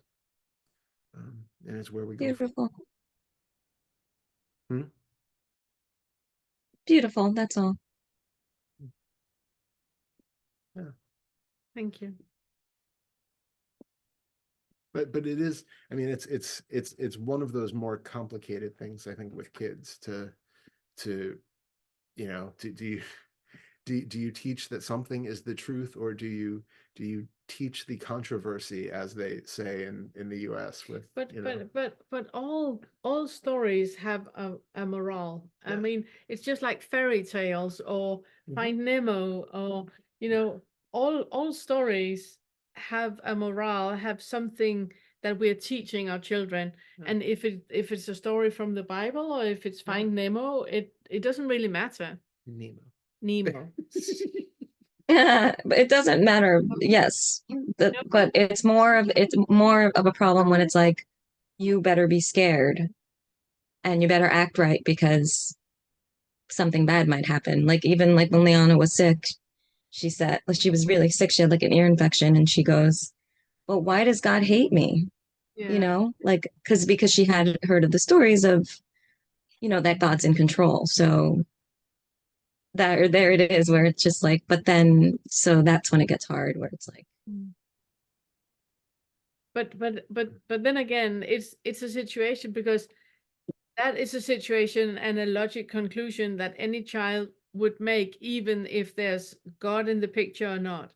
There would be something, why am I punished? And then it's just the parents' job to say that you can never be punished. You're a wonderful, beautiful being, and you just have an earache.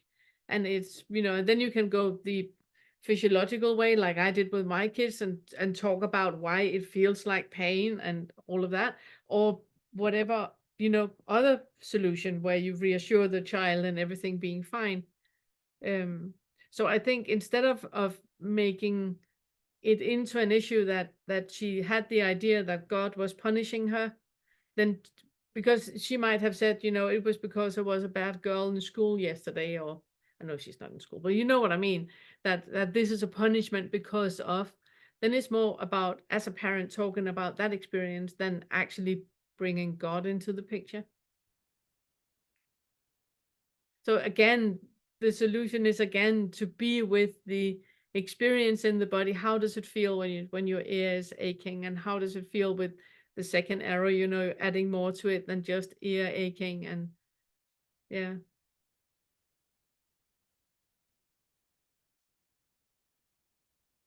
okay, love you guys. Love you I love too. you. It was so good seeing you. Yeah. It's Linda. Hi, I'm glad to be here, and I'm not even sure what I'm going to ask, but I made a couple notes, and I had a session with Todd earlier this week that was really kind of fun and informative, and we were able to kind of poke around at different things. So I appreciate that, and I guess I kind of want to ask about this because, Todd, it was so helpful when we were feeling kind of into body sensations. And I asked, like, I feel a little contraction in my chest. And I said, well, can I just feel that? And just feel it. And your response was, let's investigate it, just because it seems to be kind of prominent. It's not just the feeling of your feet on the floor. It's not just the feeling of your bum in the chair. If you're kind of identifying with it, like, then look at it. Yes. So I think that was pretty revealing to me, because I think I was just sort of like, oh, well, I just feel like a little tightness here. Okay, it's tightness. Okay, big deal. It's a sensation. So I guess maybe my follow-up question is, would it be helpful, especially based on our interaction earlier this week, to just notice if that very similar sensation just arises, and then go back and poke at it, ask the questions, what are you trying to tell me? Or, is there a message that you have? And just noticing what shows up on the spot, like not 3 hours later. Yes. Yeah. Yeah. If you're in a situation where you notice it there and it is a place where you can take that moment to inquire, absolutely so. Yeah. If you can't, Okay. you have to do it at 3 hours later. Right. But absolutely. And you can tell, I mean, it's that the difference between just the physical sensation of your feet on the floor and this seemingly oddly identified, meaningful sensation that you get in your chest. Yeah. Anytime, even if it's a slightly different one, you know now what that feels like to be kind of that, oh, there's something to that one. There's Mm. something meaningful about that one. And then you can use that same thing to investigate anything that's even like sort of the same but different, or, Right. kind of It, flavor. things tend to show up for me kind of like here. I don't really get like a belly gut thing most of the time, and it's not really in my throat. It tends to be kind of in this area. I don't know if that'll change, but so those are the sensations that kind of jump out at me a little bit more than the other ones. And I just wrote down that like the questions, because I was afraid I would forget them. So I made some notes like, what do you want to tell me? What message do you have for me? Do you have anything you need to tell me right now? And okay, that's fine. I'm here when you're ready to talk. Just those seem to be really helpful. And I'm just trying to not have this expectation there's going to be this big aha, like, oh, that's the the big final thing that you're gonna like leap over and then you'll be completely awakened.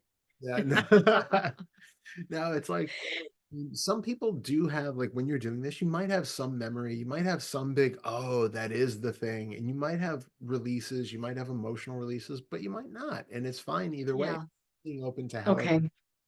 and most likely, that thing is something that needs to be let go of, but it's not necessarily going to be the trigger that all of a sudden all 10 fetters just fall and boop, I'm done. Life is grand now. No suffering, no attachments. Everything's done. It was just that one thing. But it might be the thing that is holding you back in other ways that keeps, like we talked about, that keeps that feeling of identification really reinforced moment by moment in different ways.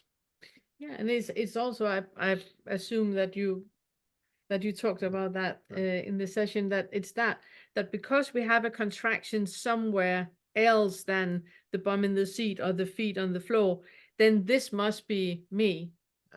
This, what I'm Right. feeling here, this is definitely me. And I can now work with the first feather and the second feather and the third feather. And so because I have this contraction that happens all the time. It's really, really, I love your discernment about it. Really, yeah. Thank you. I appreciate both of you. I've listened to so many videos. Now there's sort of mass confusion about Yeah. what belongs in what fetter. Not relevant, not relevant, Yeah. not important at all. Not important at all. What you experience, it's also like, then you hear something in a lesson and it doesn't seem relevant or important or anything like that, but it is a little seed that goes in the back of the mind. You do hear it, and you do, it is stored in the brain somewhere, and then 3 months down the line something happens and it's like, oh wow, and then you can pick it out, from the attic where it's hidden, and then it might be useful at a later point. So it's completely fine that you can't put it into sequence and all that. Does not matter. Doesn't matter at all. Thank you. Thank you for that. Thank you both. Thank you. Thank you. Do we have anyone else? Right, you need to unpin. Thank you. There you go. There we go. If not, I'm okay to. Oh, I think that's one, Jason. Yeah, Oh. we have a Jason here. Let's just find us. Hello. Hello. Hey, I'm sorry I'm late. It's completely fine. Completely Go. fine. Just checking in with you guys. I did went through Todd's playlist and have been going through some of those, and I've gone through all your videos on the fourth fetter, and now I'm working on the fifth. I finally tackled that stuff. We talked, I think it was last week. Yeah.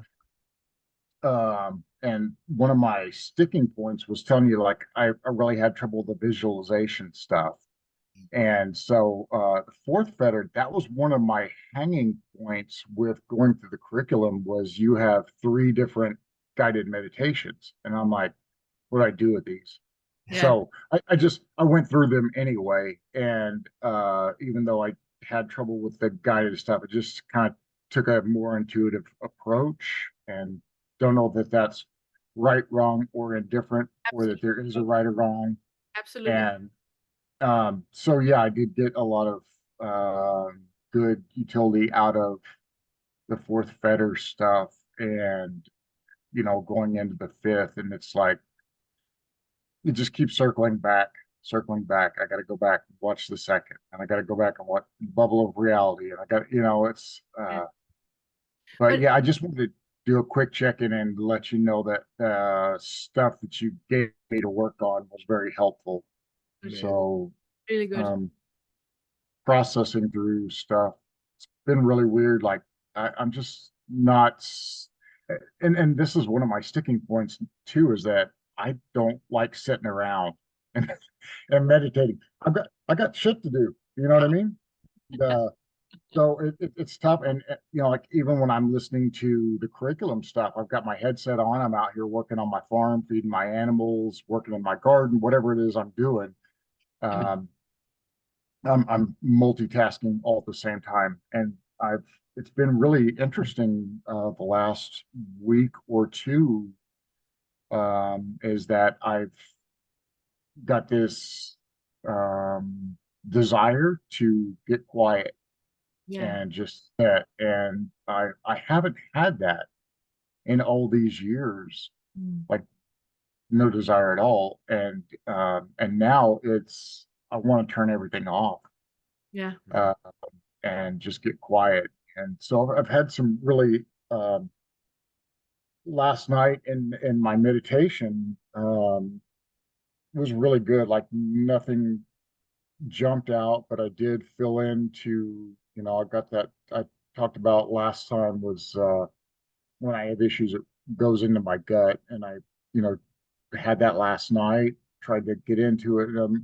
I cried a little bit, but I didn't really feel like I had any kind of release, resolution, anything. And that's like, okay, great. But, at least I'm feeling into what that is. I don't know what it is, but I'm feeling into it. And I can say that that's coming from, the direction and the help that you guys are providing in the videos and the instruction, Amazing. um, trying to dial into that. So I, I, uh, I just want to say I think it's so amazing. I love that you do it your own way, that you listen to the curriculum and you do, the three inquiries in the fourth fetter. They are amazing because they're slowly taking you through from the psychological level into the non-dual level and into the awake level. And in whichever way, that works for you, do that. You do that. yeah, Then you have the inquiry in your ears, and if you multitask and a lot of that, it's still a little seed that is being planted, and true. you allowing you to be the way that you are, that I cannot sit down, I cannot visualize, I can't do any of that. It's fine, it's amazing.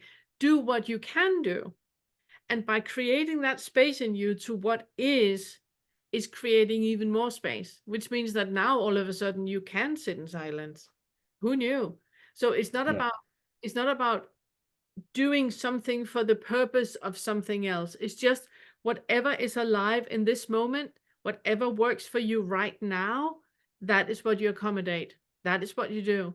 And that's why there's no right or wrong in it, because you are doing what we want you to do. We want you to accommodate. We want you to create space for yourself. And in whichever way that works for you, do that. That's exactly what we want you to do. So I love that so much. Yeah. I love that so much. And I love that you are incorporating it into your everyday life. It's not something that you decide that now I'm going to take 30 minutes on my cushion, and now you just put it in your ears and you have it with you while you do things. That is an incorporation of all this into your everyday life. I love that so much. And also super applaud the recognition that there's something that's pulling you Yes. towards quiet, Yes. and being able to recognize that pull and then start to incorporate that is also amazing. Yeah, it's super weird because I'm, like sitting there last night and this thoughts come up several times. It's like, why am I doing this? Mm. Like there's no reason for me to be doing this, but I can't not do it. It's it's it's the craziest thing in the world. Like I'm just like systematically dismantling myself, and why the hell would I do that? But I can't stop, Yeah. and don't need to stop, and don't need to know why I'm doing it, and I it's just also just want to circle back a bit back to what you said, that feeling came up and there was a bit of crying, but not really anything releasing. And it was just like odd. It is like that when you get in touch with things. We're, because of the retreat, we've been doing a lot of release work, embodiment, but releasing in the body and then reprogramming in the body with going to the gym and doing different exercises in a certain way. And Toddy had an experience where suddenly he was sitting doing an exercise in the gym, started to get nauseated, was just sitting with it, and then his body reacted as if he was crying. Mm. But there was no tears. He was Yeah. not sad. There was there was nothing on it but the contractions of the face, the sobbing of the body, all of that, and it was complete like now, but with a face as if he was crying and a body movement as if he was crying. Yeah. But he wasn't In the middle of a gym. in the Just, middle you of the know, gym. spontaneously by moving it and using, I forget which It was the leg. it was the legs, but I forget there was like a, one of the statements that I was using, like, I forget which one it was. I'm able to, I don't remember which one we were Well, using. that It's on the that's video what, yeah, recorded, but yeah. anyway, it was saying like one, statement while doing the leg push thing, and it just something, no. And it's exactly that. We do not know what it is that is happening when we allow the body to express, to experience and express the way that it does. It just does. And yeah. there's no body knowing what is happening. It's just the body that is doing what the body needs to do. So I love that. I love that. Yeah. Yeah. I had something else I was gonna ask you, but I don't remember what it was, so I'm gonna let Lindy go because she's got her hand up. So if I think of it, I'll raise my hand in a minute. Perfect. Beautiful. Perfect. Yeah. So good seeing you. Yeah. Thank you very much for checking in. Beautiful. Love Stay it. here. Love it. Yeah. Thank you. Hello. Yeah, I wasn't going to ask anything, but We are. following Rosie. Yeah, I really don't know where I am. I mean, on one level, it doesn't really matter, but the mind, keeps going, where am I with all this, And I think it was just, hearing Rosie. I've had the experience that lasted for 24 hours, but about 8 years ago, which completely showed me everything we're talking about. But since then, I've been very much the human again. And although I know, I believe, free will isn't whatever, they're all concepts, but I kind of know it. But I still live as if, as if there is free will, still want to control things. And yeah, I'm just back to your regular human, with this incredible hobby of non-duality, trying to find myself. So how do you know where you are? I didn't get through LU 5 years ago. I just found the whole thing so difficult and frustrating, and I have a feeling if I did it again, I'd still be in the same position, because although I know it isn't my day-to-day experience, although it was for a little while. So I'm like, where am I?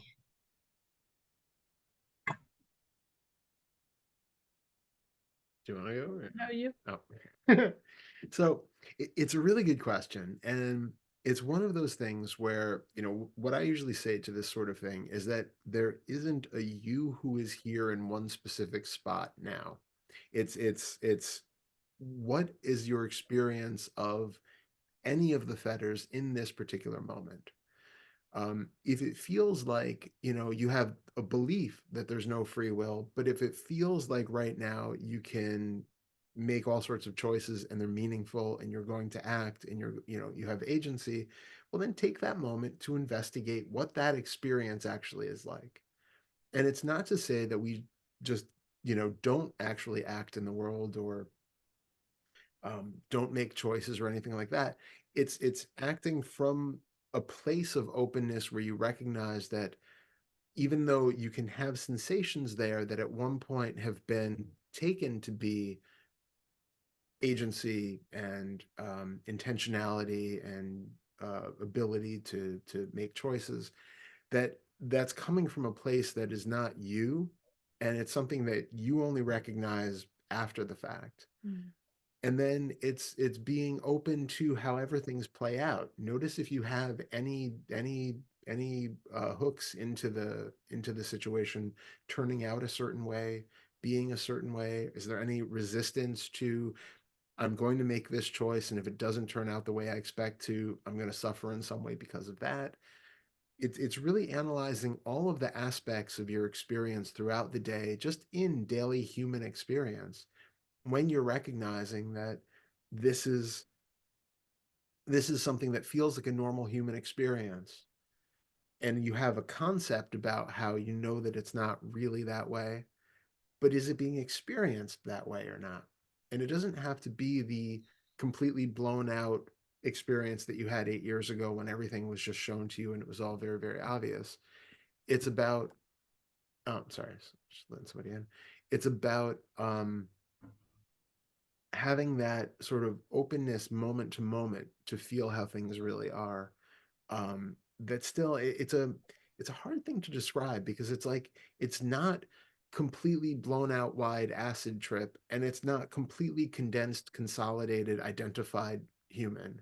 It's somewhere middle way there where it's like more open, more expansive, less attached, less suffering, less belief in thought. All of that sort of thing is what we're talking about without there being, just floating in space or feeling really identified and attached to everything happening. Does that kind of help?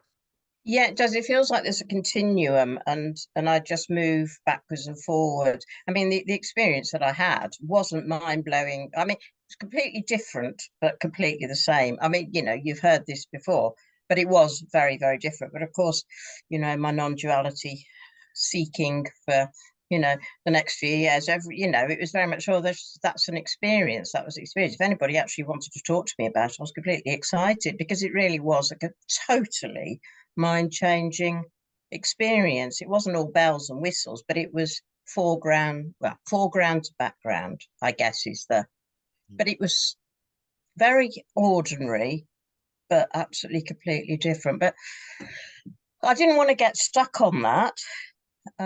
And lots of people said, no, don't, and move on and forget it. And yet everything I hear people talk about, particularly recently, I'm thinking, yeah, I think that was the awakening. I've had lots of other glimpses before and since, but it's just very difficult to know where I am. And most of the time, because life seems to take over, normal life, whatever that is, and I do react, I still have hooks and big hooks, and, there's an awful lot of suffering.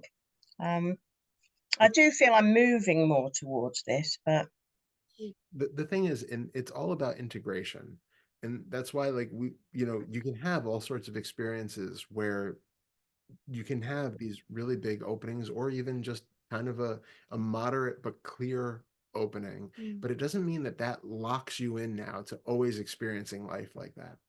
It's about that recognition that now that has to be taken off of the mat, off of the Integrated, thing, yeah. into your daily life where it can really be integrated in everyday experience.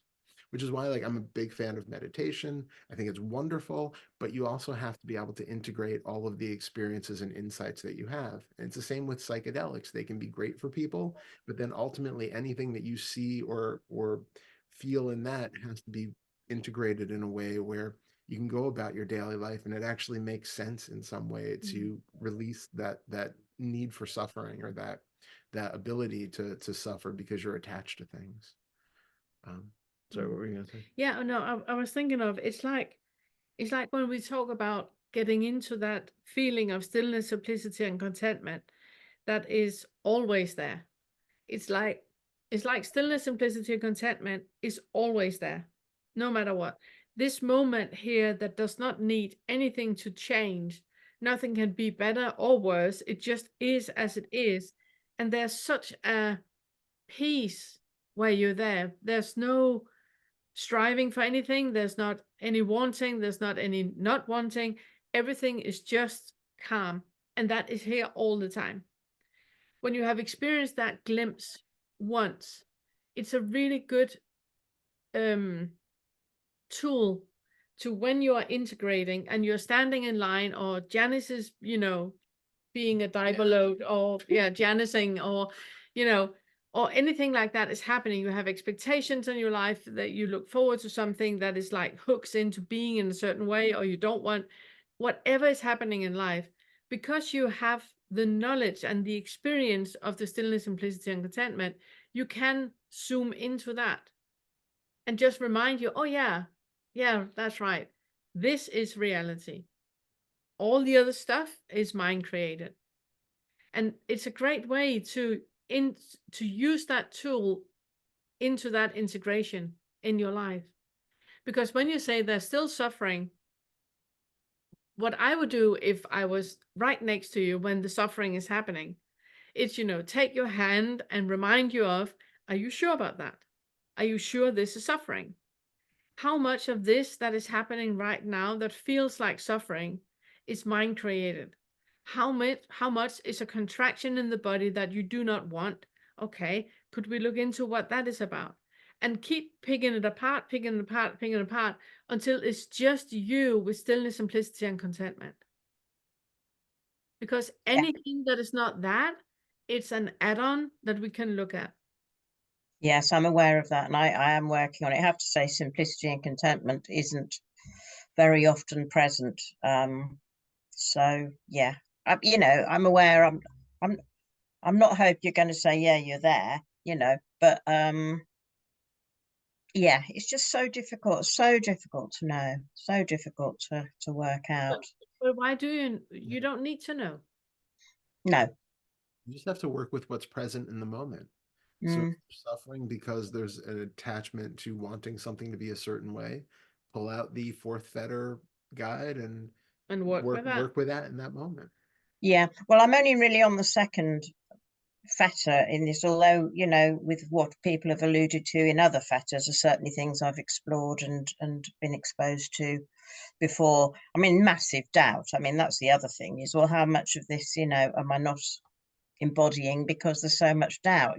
My story is very much like yours, I think, Todd, which is why it's so hard for me to know where I am, really. But anyway.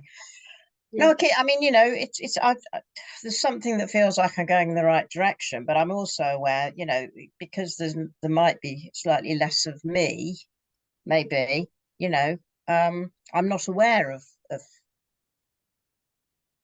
progression, if you like, progression of the process. So just don't know. Which is fine as well, because you don't need to know where you are, because that is just mind made. That is just a thought about something. You don't need to know that. And like you just talked about, that it's the progression is happening so slowly that you hardly even notice. That's what talked about with the mist, that you are being soaked, but it's just a very heavy mist that you're going through. And you don't notice how much you're actually soaking up. So you don't need to know, you don't need to do anything. There's nothing that that you need to do. You're already doing it, Yeah, I mean, I still feel I'm working quite hard at it. When I had a recent little shift, the thing that came out of it is you don't need to do anything. Everything's just fine. But then you have a really bad day for the me, and then it's back on. I better do a bit of work here. Or when you're sorry, I'm interrupting you all the time. I'm so sorry. When you're in that and the me is having a hard day, then you push a pause button and you start to pick it apart. Mhm. What is it I'm identifying to right now? What is it that makes me believe that I have a rough day? What is rough? Well, rough is when my expectations are not met. You know, I want my expectations to be met. That's the issue. That's the roughness. Okay, is that really rough? It's just keep diving into it, into it over and over and over again. Okay. Thank you. Beautiful. Amazing. Beautiful. Thank you. All right. Just move here. And here we go, Jason. Perfect. Just get. Can I follow up on what you just said about doubt? Because I think I can definitely relate, and uh, I would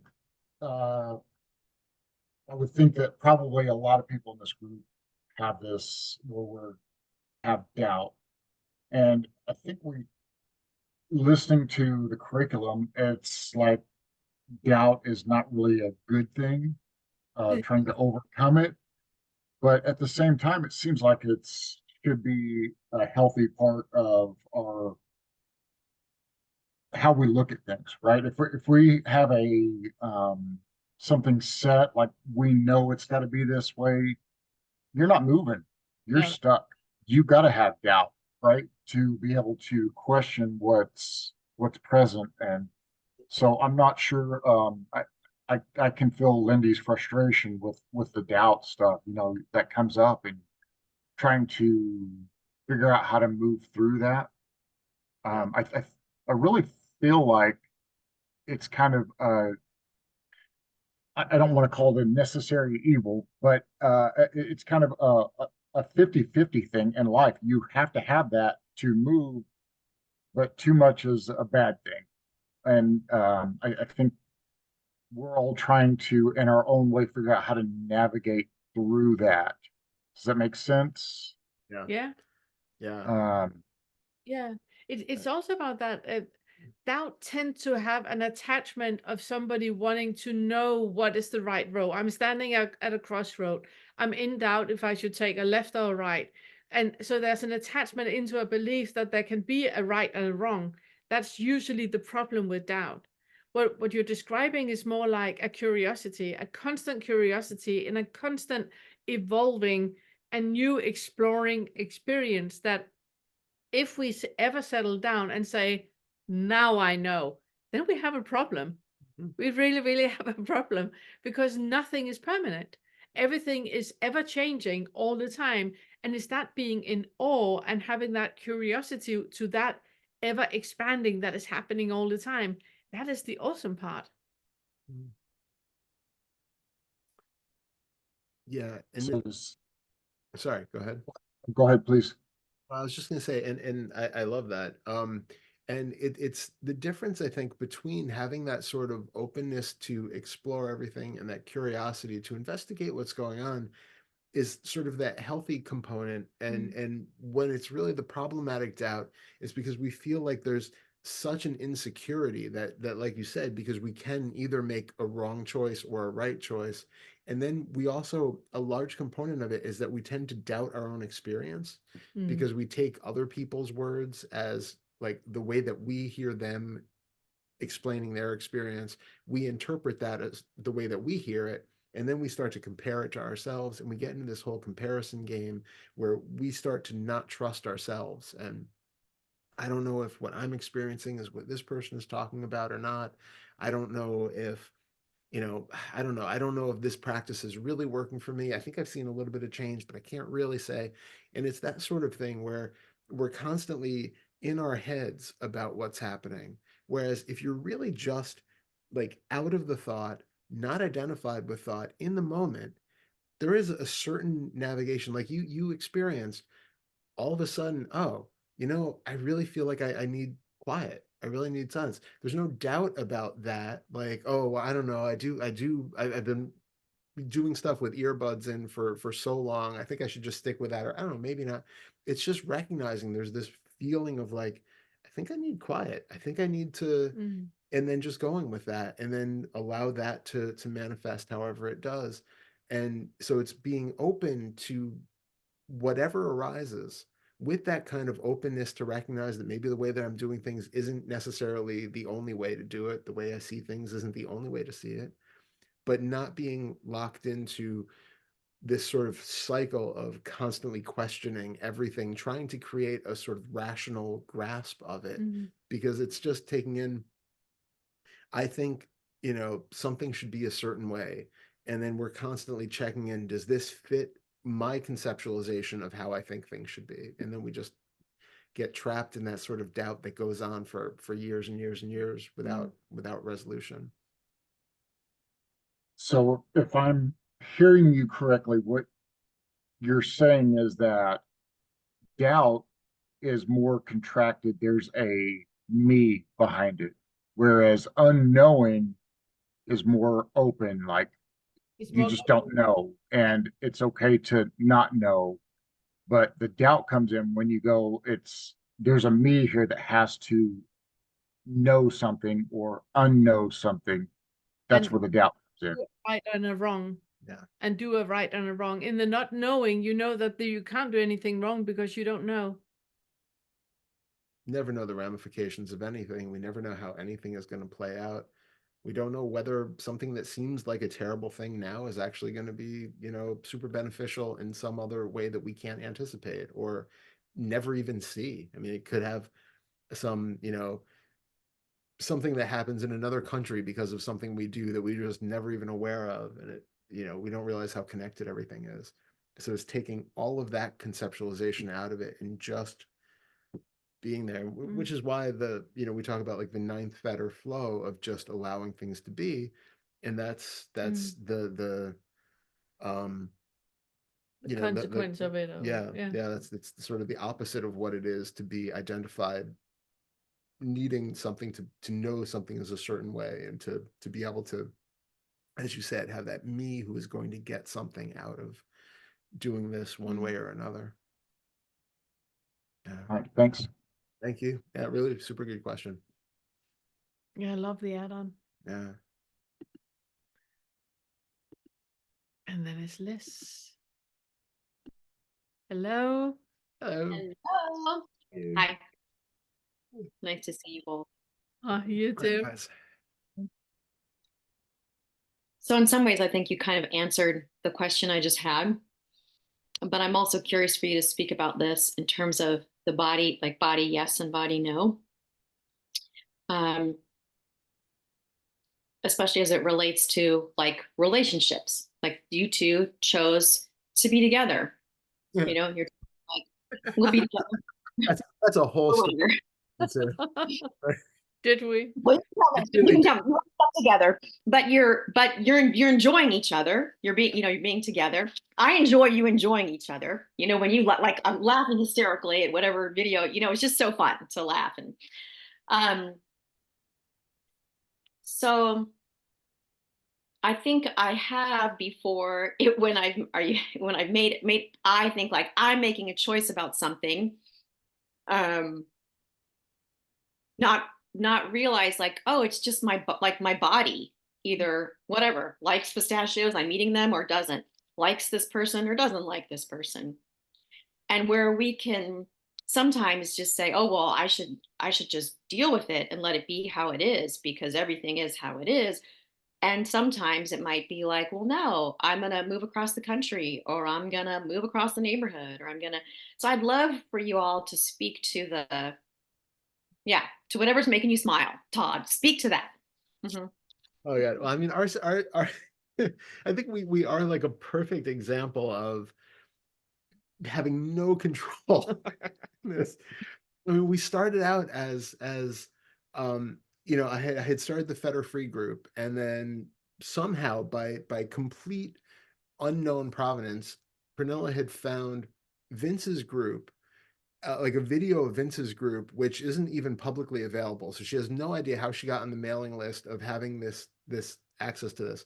Watched a video, saw me talking to somebody because I happened to be on one of Vince's meetings at that point and was guiding somebody. And then I happened to have mentioned in that about the Fetter Free group that we had on Saturdays. So then she reached out through Facebook to join the Fetter Free group. and then we just started like started like I messaging. I just started to make the curriculum, Yeah. and I needed somebody to ping pong with about the curriculum, and I didn't know anybody else that was working with the feathers, and I liked Todd's approach, the way that he was talking, where it was very, very direct, very down to earth, nothing fireworky or anything, just very, very direct. So I just asked if he would help me out with making some questions that I wanted to do with some different interviews. And that's how we started to talk. Yeah. And so we had a couple like video sessions where we talked for multiple hours.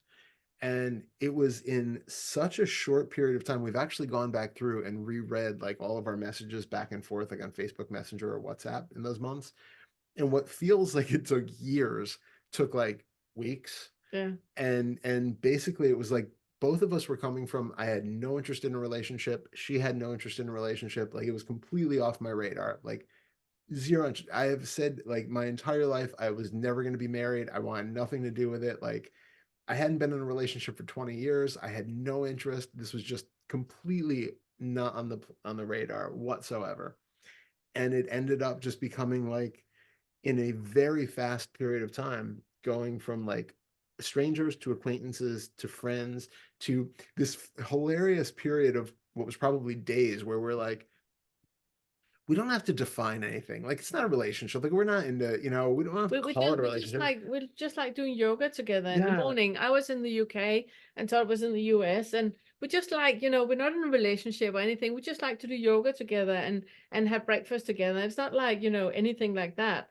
More like that. Okay, so maybe we are in a relationship and we are doing yoga together, but we're not like tied in. I don't need to come to the state. Okay, Like- so maybe I'm going to the States, but it's nothing It's more. It was just it was like that. we have complete autonomy at any point. We can, we're fine just backing out. Like it's fine, whatever happens. And then it was like, yeah, because I was supposed to meet her in Denmark in June, and then in late March, I was like, well, why don't you just come here first? And she's like, okay, well, maybe. And then it was like that night you were like, oh, I don't know. And then it was like, you're like, okay, so I bought the ticket. And so it was just this.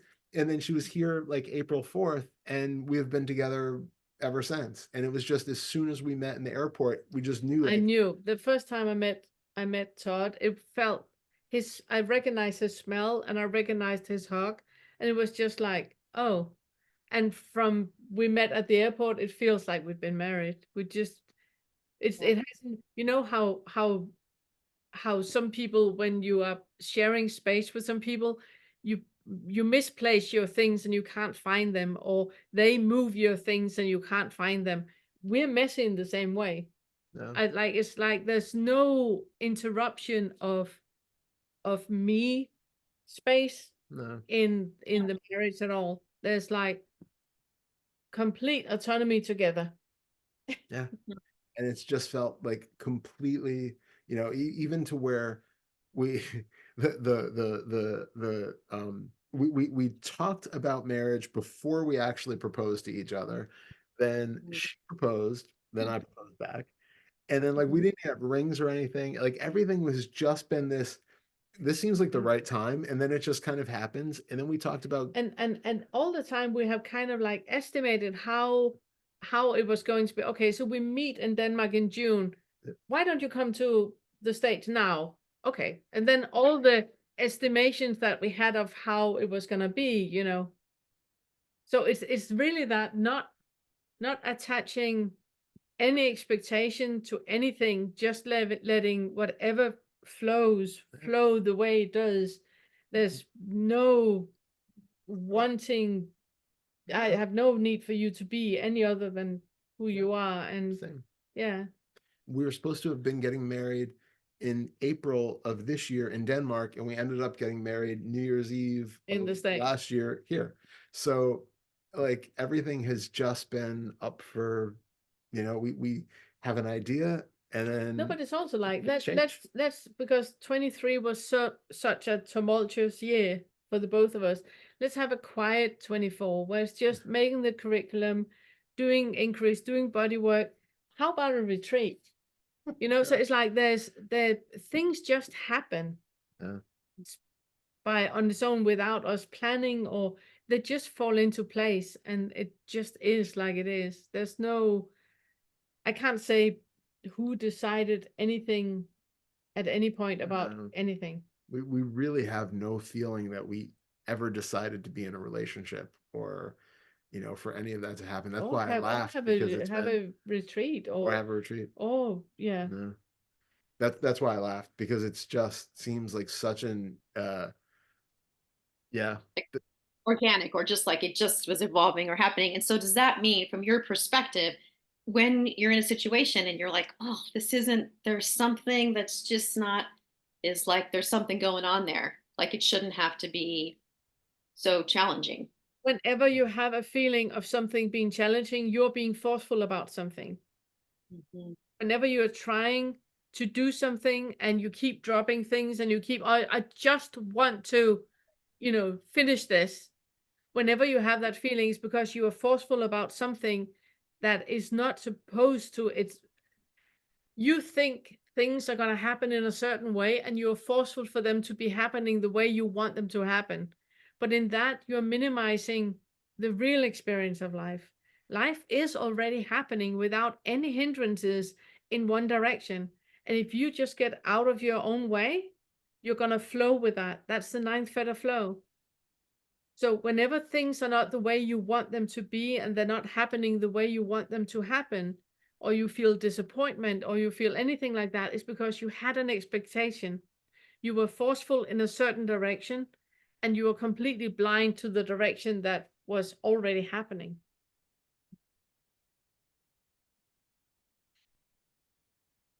Do you have a concrete example you would like to work with? I can just I feel it come up inside myself of like, I'll, in particular with my primary relationship, I think I have thoughts or ideas about, this is what should happen, this is what, and it's like, it's actually, it's not really working. And then letting that be, just how it is. Yeah.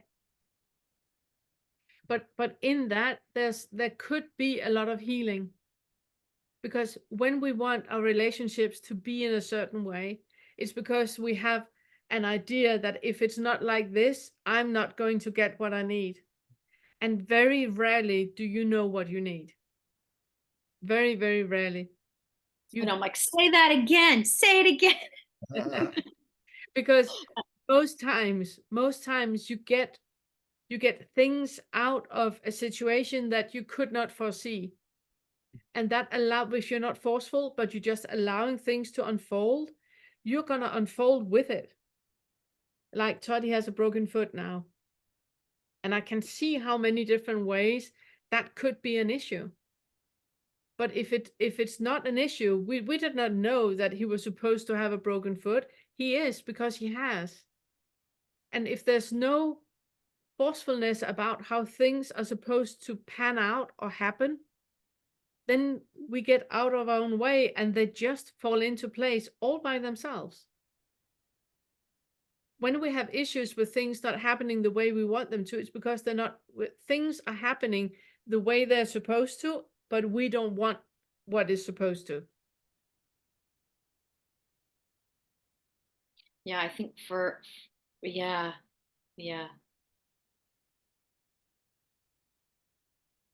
We cannot possibly know what we need to gain our freedom.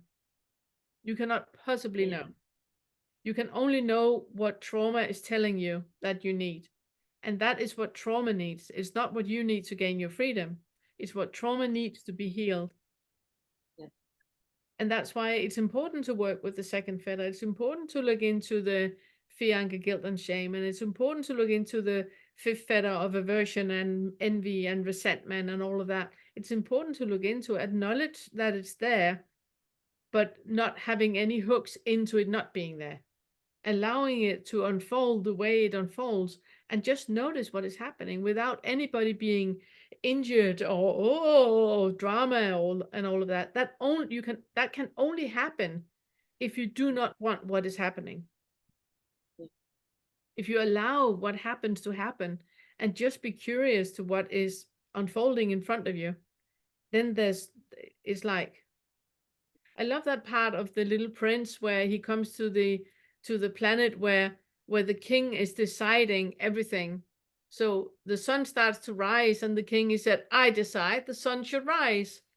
So he decides what should happen after the fact, which is basically how the frontal lobe works.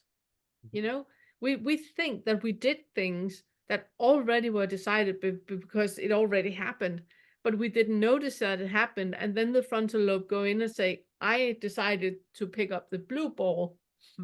But that decision was made in the brain way, way, way before the frontal lobe reach out a hand and pick up the blue ball. So it's really acknowledging that you do not know anything. But if you get out of your own way, things will fall into place around you, because they do. They already do. And that's the ninth fetter. That's the flowing with whatever is happening. Yeah, that makes a lot of sense. I feel that, and I feel, working through the patterning of like stopping the flow, like it's just flowing somehow, thinking there can. So with that, with some of that clearing, it's, yeah, just letting it be how it is. Yeah. Nice. Love it. Yeah. Thank you. Thank you so much. Thank you Great so to much. see you. Yeah. Yeah. Speaking of needs, I think I need to pee again. I think we are at the end of the meeting. Yeah. I don't think anybody else have. And I think before you get out to the bathroom and back again, Flash Gordon, it's already afternoon, evening, late evening, so we might as well end the meeting now. Thank you so much, Thank you, everyone. everyone. Thank you so much. Next time we meet is on Tuesday for the inquiry group, and may you have a wonderful weekend. Yeah. It's been a pleasure. Yeah, thank you. See you, everyone. Bye. Bye. Off you go. Thank you.